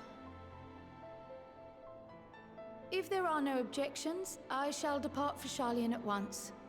But before I do, I should also mention the other matter to which I would devote some time during my stay.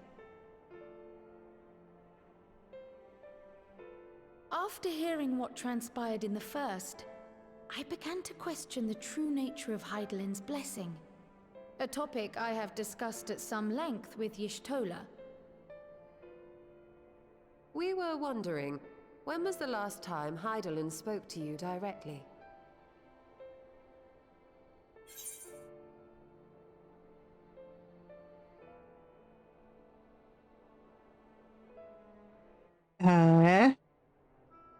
That's a good question.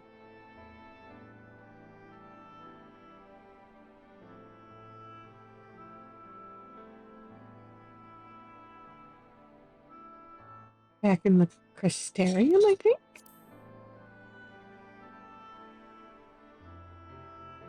When Elidibus sought to make warriors of light, that was the voice which calls constantly to all who might hear it. I spoke of direct communication, when Hydaelyn communed solely with you. A far rarer occurrence.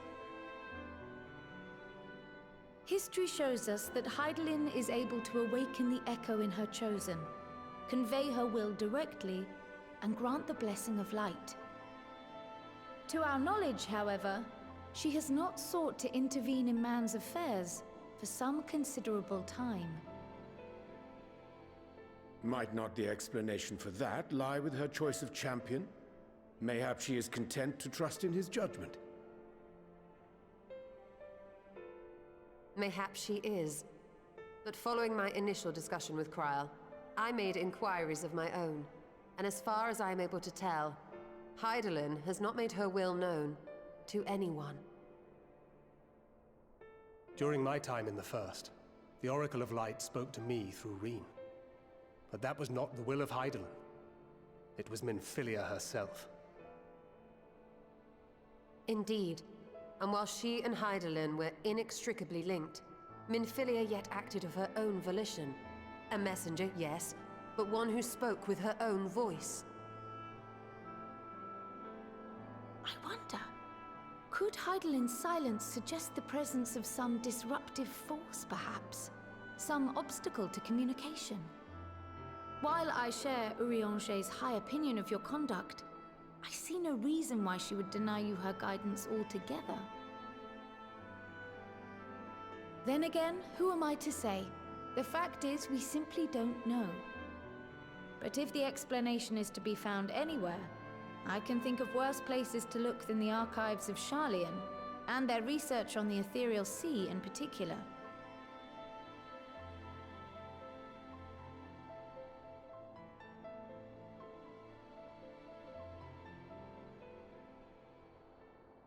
Resolved though I am to go, believe me when I say that I take no pleasure in the thought of leaving you a member short. Now, of all times. Estinian, we stand on the eve of a struggle that will decide the fate of this star. One in which we Scions may play a telling part, yet we are but few in number. And so I must ask you again, will you join us?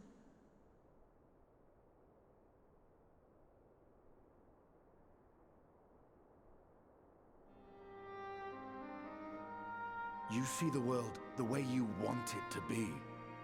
I see the world the way it is. You are idealistic to a fault. But I know you would never turn your back on those in need. Never close your eyes to their suffering. And somehow, your deeds lend truth to your words, giving the lie to my doubts in so doing. I have seen others draw strength from your belief. In Ishgard, in Alamigo. You inspired them to stand up and fight. To win, no less. And even when you lost those you held dear, you carried their spirit with you and made their memory your guiding light. The burden of so many hopes and dreams would be too heavy for most to bear.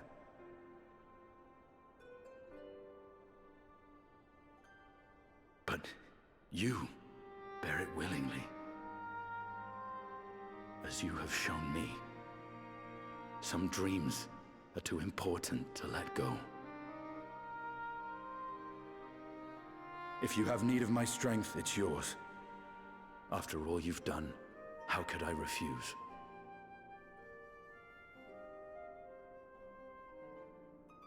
Thank you, Estinian. Whatever challenges await us, I shall not falter. You have my word.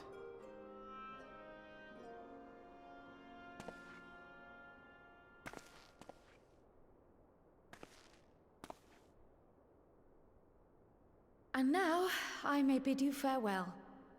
Safe in the knowledge that all is as it should be. In this little corner of the world, at least.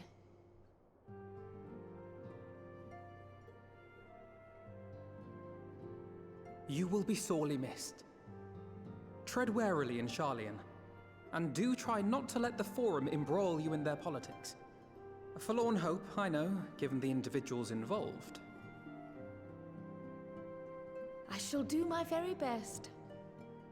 Farewell.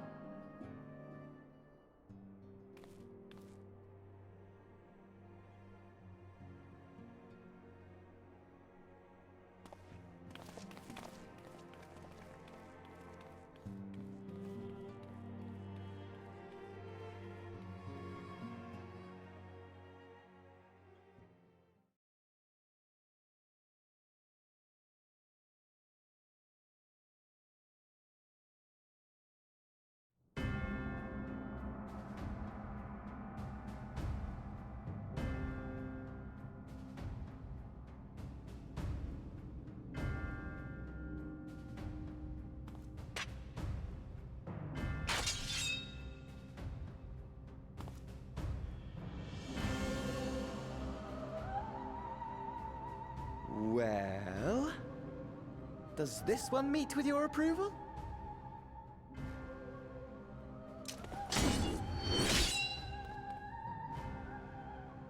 Apparently not.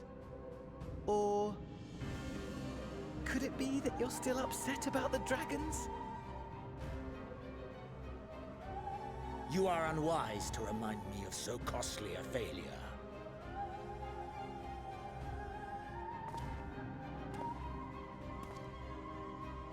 It will not affect our plans, I trust.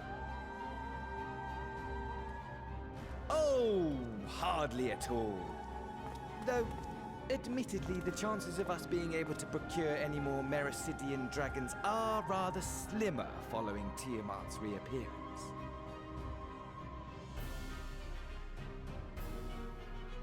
Oh, but the seeds have been sown, my lord. We have only to wait for them to quicken.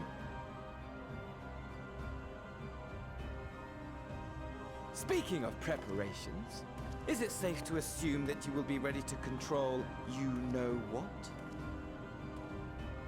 The hour draws nigh. This nation, forged for Ascian ends, will finally prove its worth. A mighty empire, now no more than an instrument of this star's destruction. What a pleasure it will be to put it to use. Which brings me back to our earlier topic. My lord, while I appreciate that it is not an easy decision, it really is past time you chose your weapon.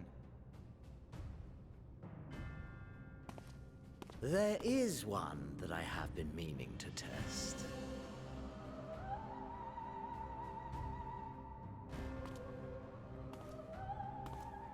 Well, well, not quite what I was expecting, though I will say, it does seem rather apt.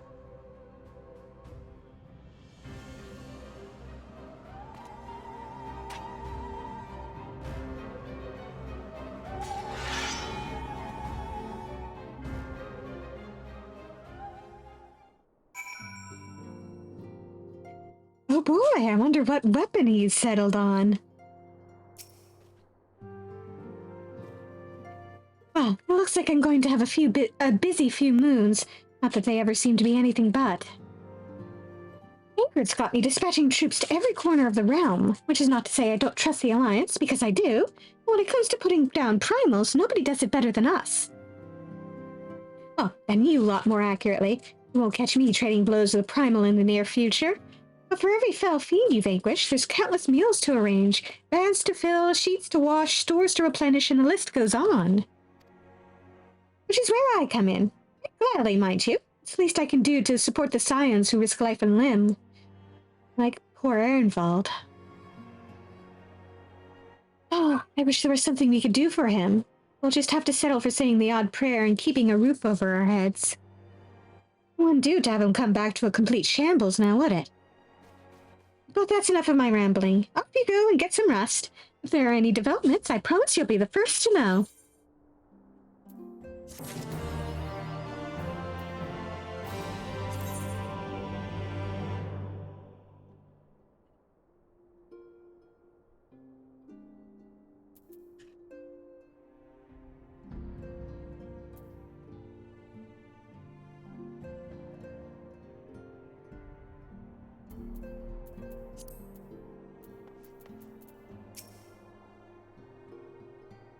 The sudden appearance of the towers would surely not have escaped the forum's notice. I would like to think they would be receptive to Krau's request for cooperation in investigating the matter, but unfortunately their reputation would suggest otherwise. None can deny that Heidelind's blessing has been a great boon to our cause, but much remains unknown with regard to her true intentions. Given everything we have learned from our encounters with the Ascians, we must keep our minds open to any and all possibilities. It strikes me as odd that rather than marching on one of the city-states, the Talafaroi have so far made only sporadic attacks. I doubt they'd go to the trouble of putting up all of those towers if that was all they had in store for us.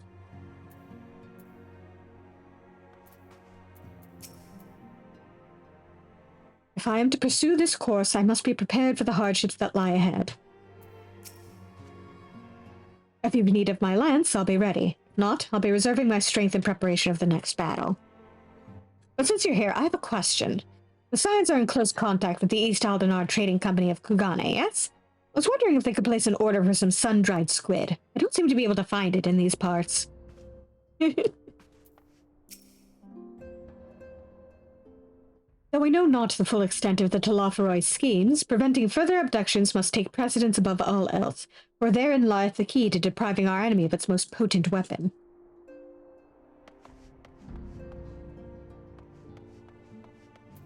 Hey, Real. I've been keeping me good eye on the towers and telling others to do the same. Of course, I don't mean just us Scions. I've got a whole network of scouts to keep me informed. Alize has been teaching me how to cure tempering using a porksy. I must say, the thought of being in such close proximity to one of the afflicted is rather daunting. We sent Coltene and the others to be our eyes and ears in the field. Wherever the Talafaroi appear next, we'll be among the first to know.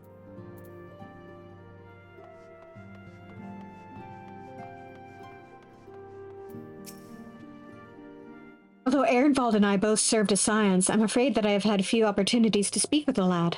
I do hope he is fit to return to active duty soon. When the tower rose up in Yangsha, my first thought was to stay in Doma to keep my grandfather safe. But when we heard the news of Bahamut's return, he bid me return to the Rising Stones to aid my fellow Scions.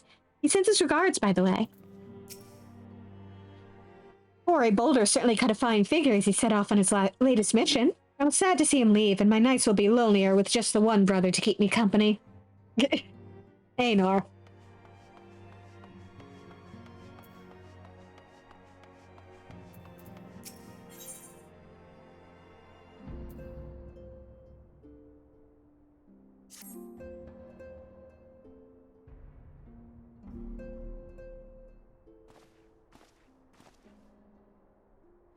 Oh, Svarn, you're looking well. I take it you managed to squeeze in some rest. If you came hoping for tidings from Krau, I'm afraid we're still waiting, but we do have some odd scraps of news to share.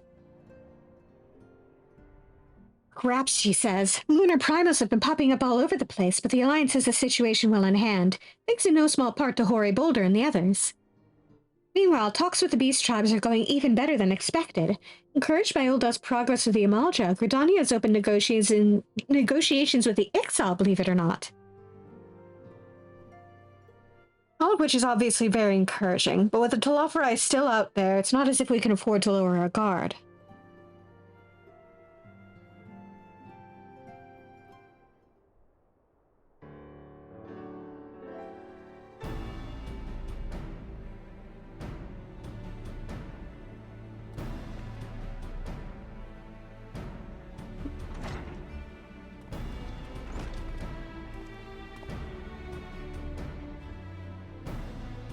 Begging your pardon, but I come bearing an invitation from the Alliance.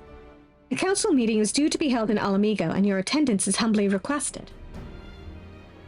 Oh, you were just talking about the Alliance. May I ask what's on the agenda? I believe the intention is to share news of recent developments and discuss what measures might be taken to combat the Telophori, in concert with our new allies. The beast tribes have also been invited. It is hoped that they will join us in the fight against our common foe. So the Alliance would bring all of the beast tribes into the fold at a single stroke. An ambitious plan, given the delicacy of the negotiations, but mayhap an expedient one, considering the threat we face. Indeed, my lady, and for their part, I am told the beast tribes have agreed to attend. If the Scions too are present, all of Eorzea will be represented.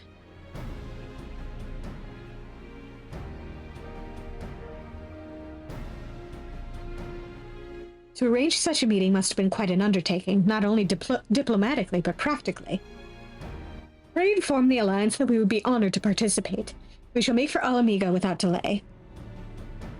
Then I will bear your answer thither with all haste. We look forward to receiving you at the Royal Palace.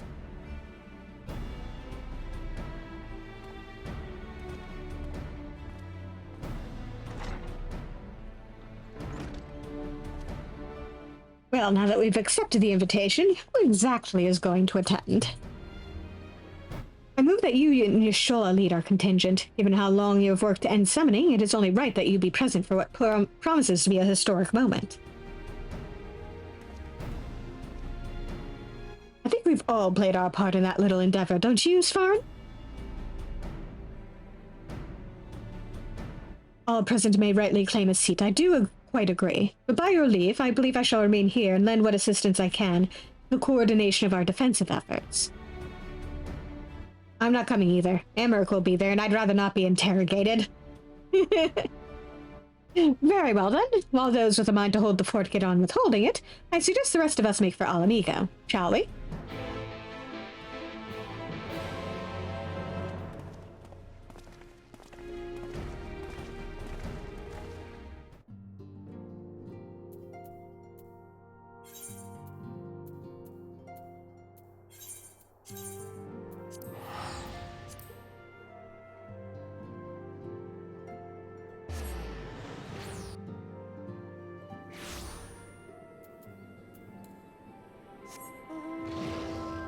There's a scene I'm hoping we can get to tonight, but there's a chance we probably won't.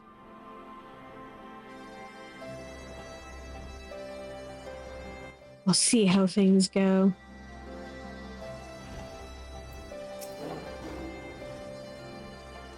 We have been expecting you. While some few guests have yet to arrive, the Alliance leaders are all present. Shall I show you in?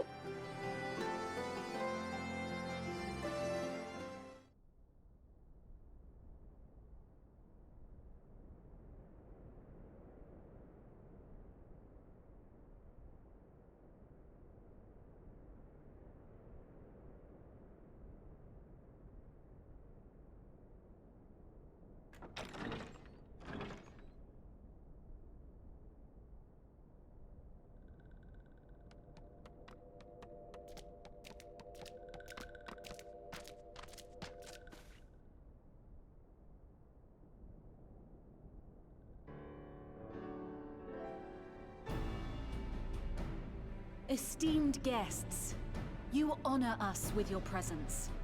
As there is much to discuss, let us begin. Information on our taken brethren you have, yes? Hear it we would!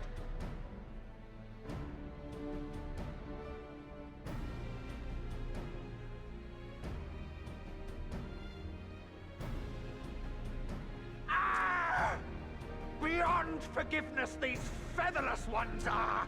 With rivers of blood shall they pay. Freed our people must be! We too would see your kin liberated. But ere we attempt their rescue, we must first find a means to negate the risk of tempering. Without that, we will be unable even to approach the towers, let alone contend with their defenders. If all else fails, I've always found cannonballs quite effective. And what of the prisoners? Would you see them slaughtered? Think for a moment. Ponder, consider, think. If Merlwyb truly intended to bombard the towers, she would have done so by now. Remember, we came here to find a solution together, did we not?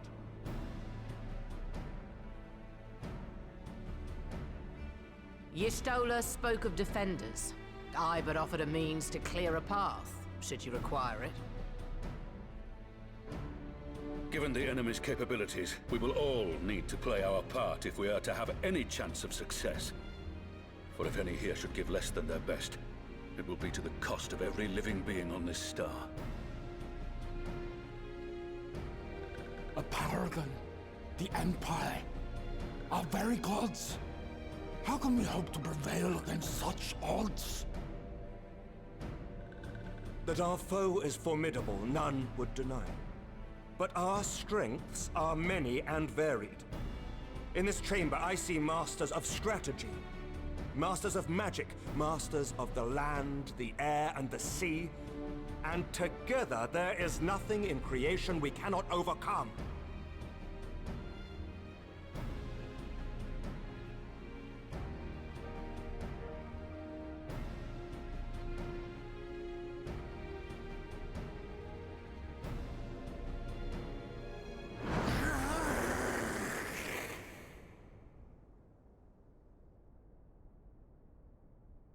I beg your pardon?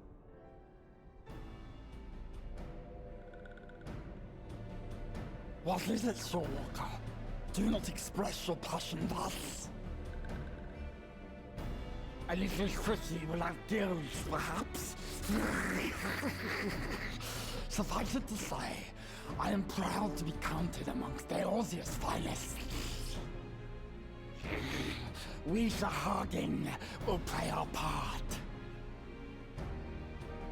We kobolds have not forgotten the crimes the Overdwellers committed against us in the past. But today we look to the future, as allies united in purpose.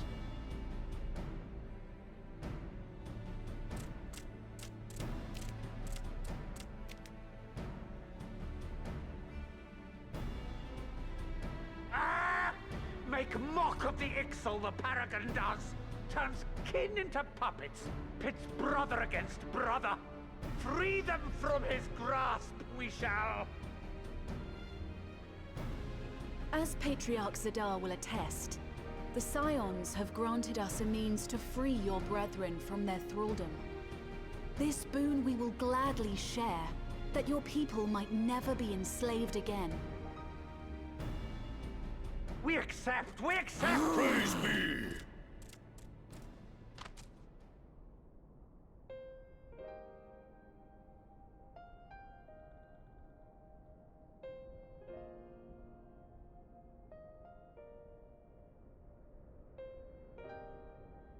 It's taken a while, but I do believe we might be one step closer to a world without primals. Would that Minfilia were here to see it. We still have a long way to go, and we're going to need a lot more Porksies. But we're moving in the right direction.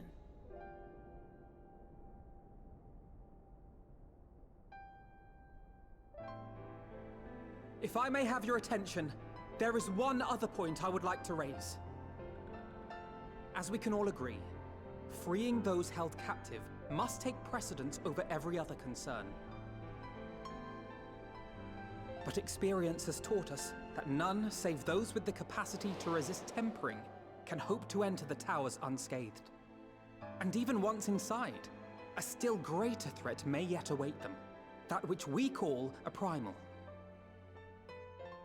Needless to say, if we are to succeed, engaging with such foes can only ever be considered a last resort. And so I move that we seek to prevent them from being summoned in the first place. Yes! Both prayer and ether are needed for the ritual. Should either one be denied, the summoning would fail. Indeed. And so we must endeavor to discover the source of the ether on which the process depends. Do so, and it may present a way to halt the summonings, or perhaps even neutralize the towers entirely. A promising proposal. While you are conducting your investigations, however, we will need to remain vigilant, lest the Telophoroi commit further abductions and summon primals ere we have the means to prevent them. To stand a better chance of keeping our enemy at bay, we would do well to coordinate our defensive efforts, sending reinforcements to assist our neighbors when needed. We Amalja would have been overwhelmed were it not for our newfound allies. But say the word, and we shall come.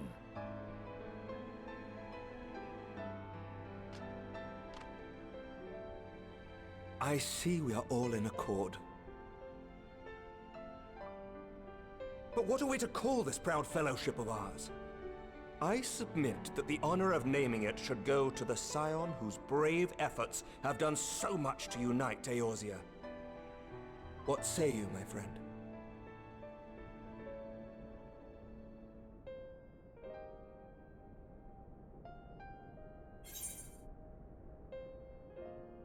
Putting me on the spot.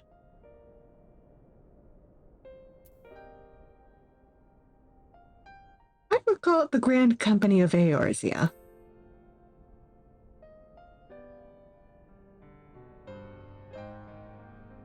But that's the name I give. A fine choice, for there is none here who does not love Eorzea. Aye, in that we shall ever be united. United in our gratitude for the realm that gave us life.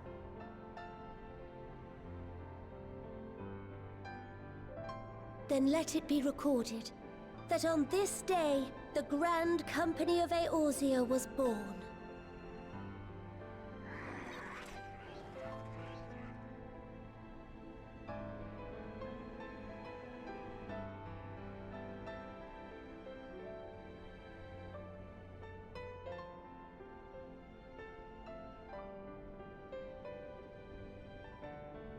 How long have we dreamed of this moment?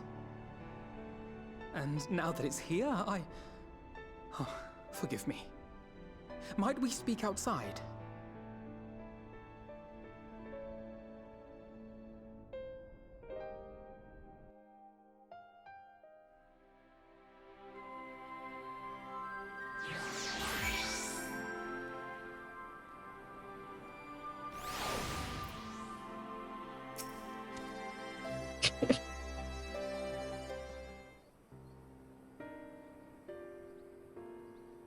Well, now that we are out of earshot of the other delegates, I hope you'll forgive me if I speak my mind.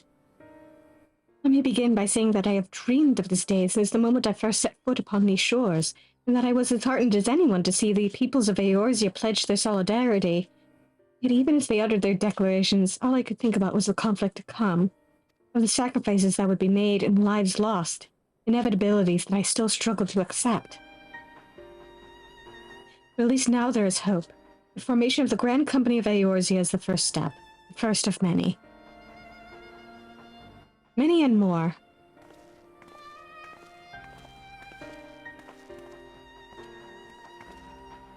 Elder Seeds here. How might we be of service? I seek Master Alfino's assistance in a matter involving Gridania's neighbors, the Sylphs. I know that you and yours have long kept a weather eye upon the crystal trade, the better to predict the coming of primals, and so you'll be familiar with the Sylphs of the Ashcrown Consortium. Through their dealings, they have cultivated relations not only with the city-states, but many other communities besides. communities such as the Beast Tribes. Just so, it is our hope that we may make use of the self-established lines of communication to coordinate the efforts of our new fellowship. Yet there remain certain practical differences between a trade consortium and a grand company. If the Sylphs are to perform their task effectively, they will require the counsel of one versed in the operational aspects of an armed force. An armed force founded with the self-same goal in mind, no less.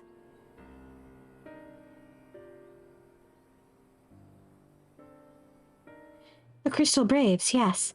Forgive me, Master Alfino. I know that it was a painful chapter in your life, but the experience may yet be made to serve the realm. In my hubris, I plotted a course for the Crystal Braves which stretched far beyond the Order's initial conception, one intended to pave the way for the founding of what I intended to call the Grand Company of Eorzea. My plans all came to naught.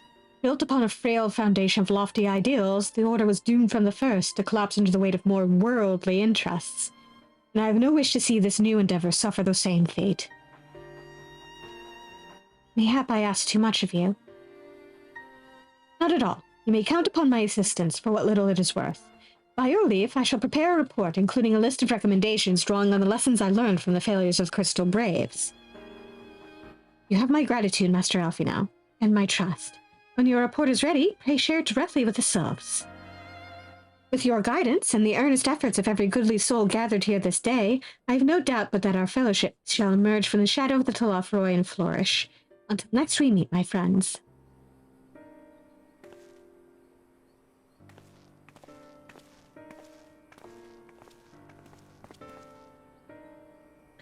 Before committing anything to writing, there are a number of people whose thoughts I should like to hear. Former Braves, you understand. Might you join me in seeking them out?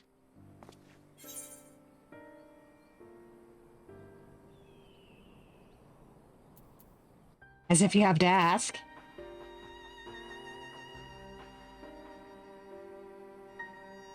Thank you. As someone who witnessed the Order's rise and fall, yours would be a reassuring presence. I'll join you. If you're planning to canvass the opinions of your former comrades, it'll be a lot quicker if we share the task of questioning them. And mayhap Graha can lend a hand as well. I shall accompany Thagrid back to the Rising Stones. Between us, I dare say we should be able to provide an accurate enough account of the day's events.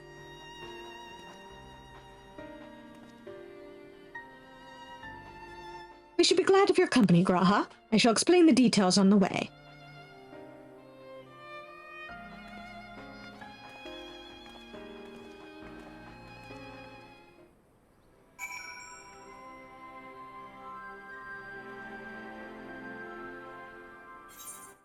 I think on that note, I'll leave it there for tonight. Thank you all for coming, and have a good evening, everybody.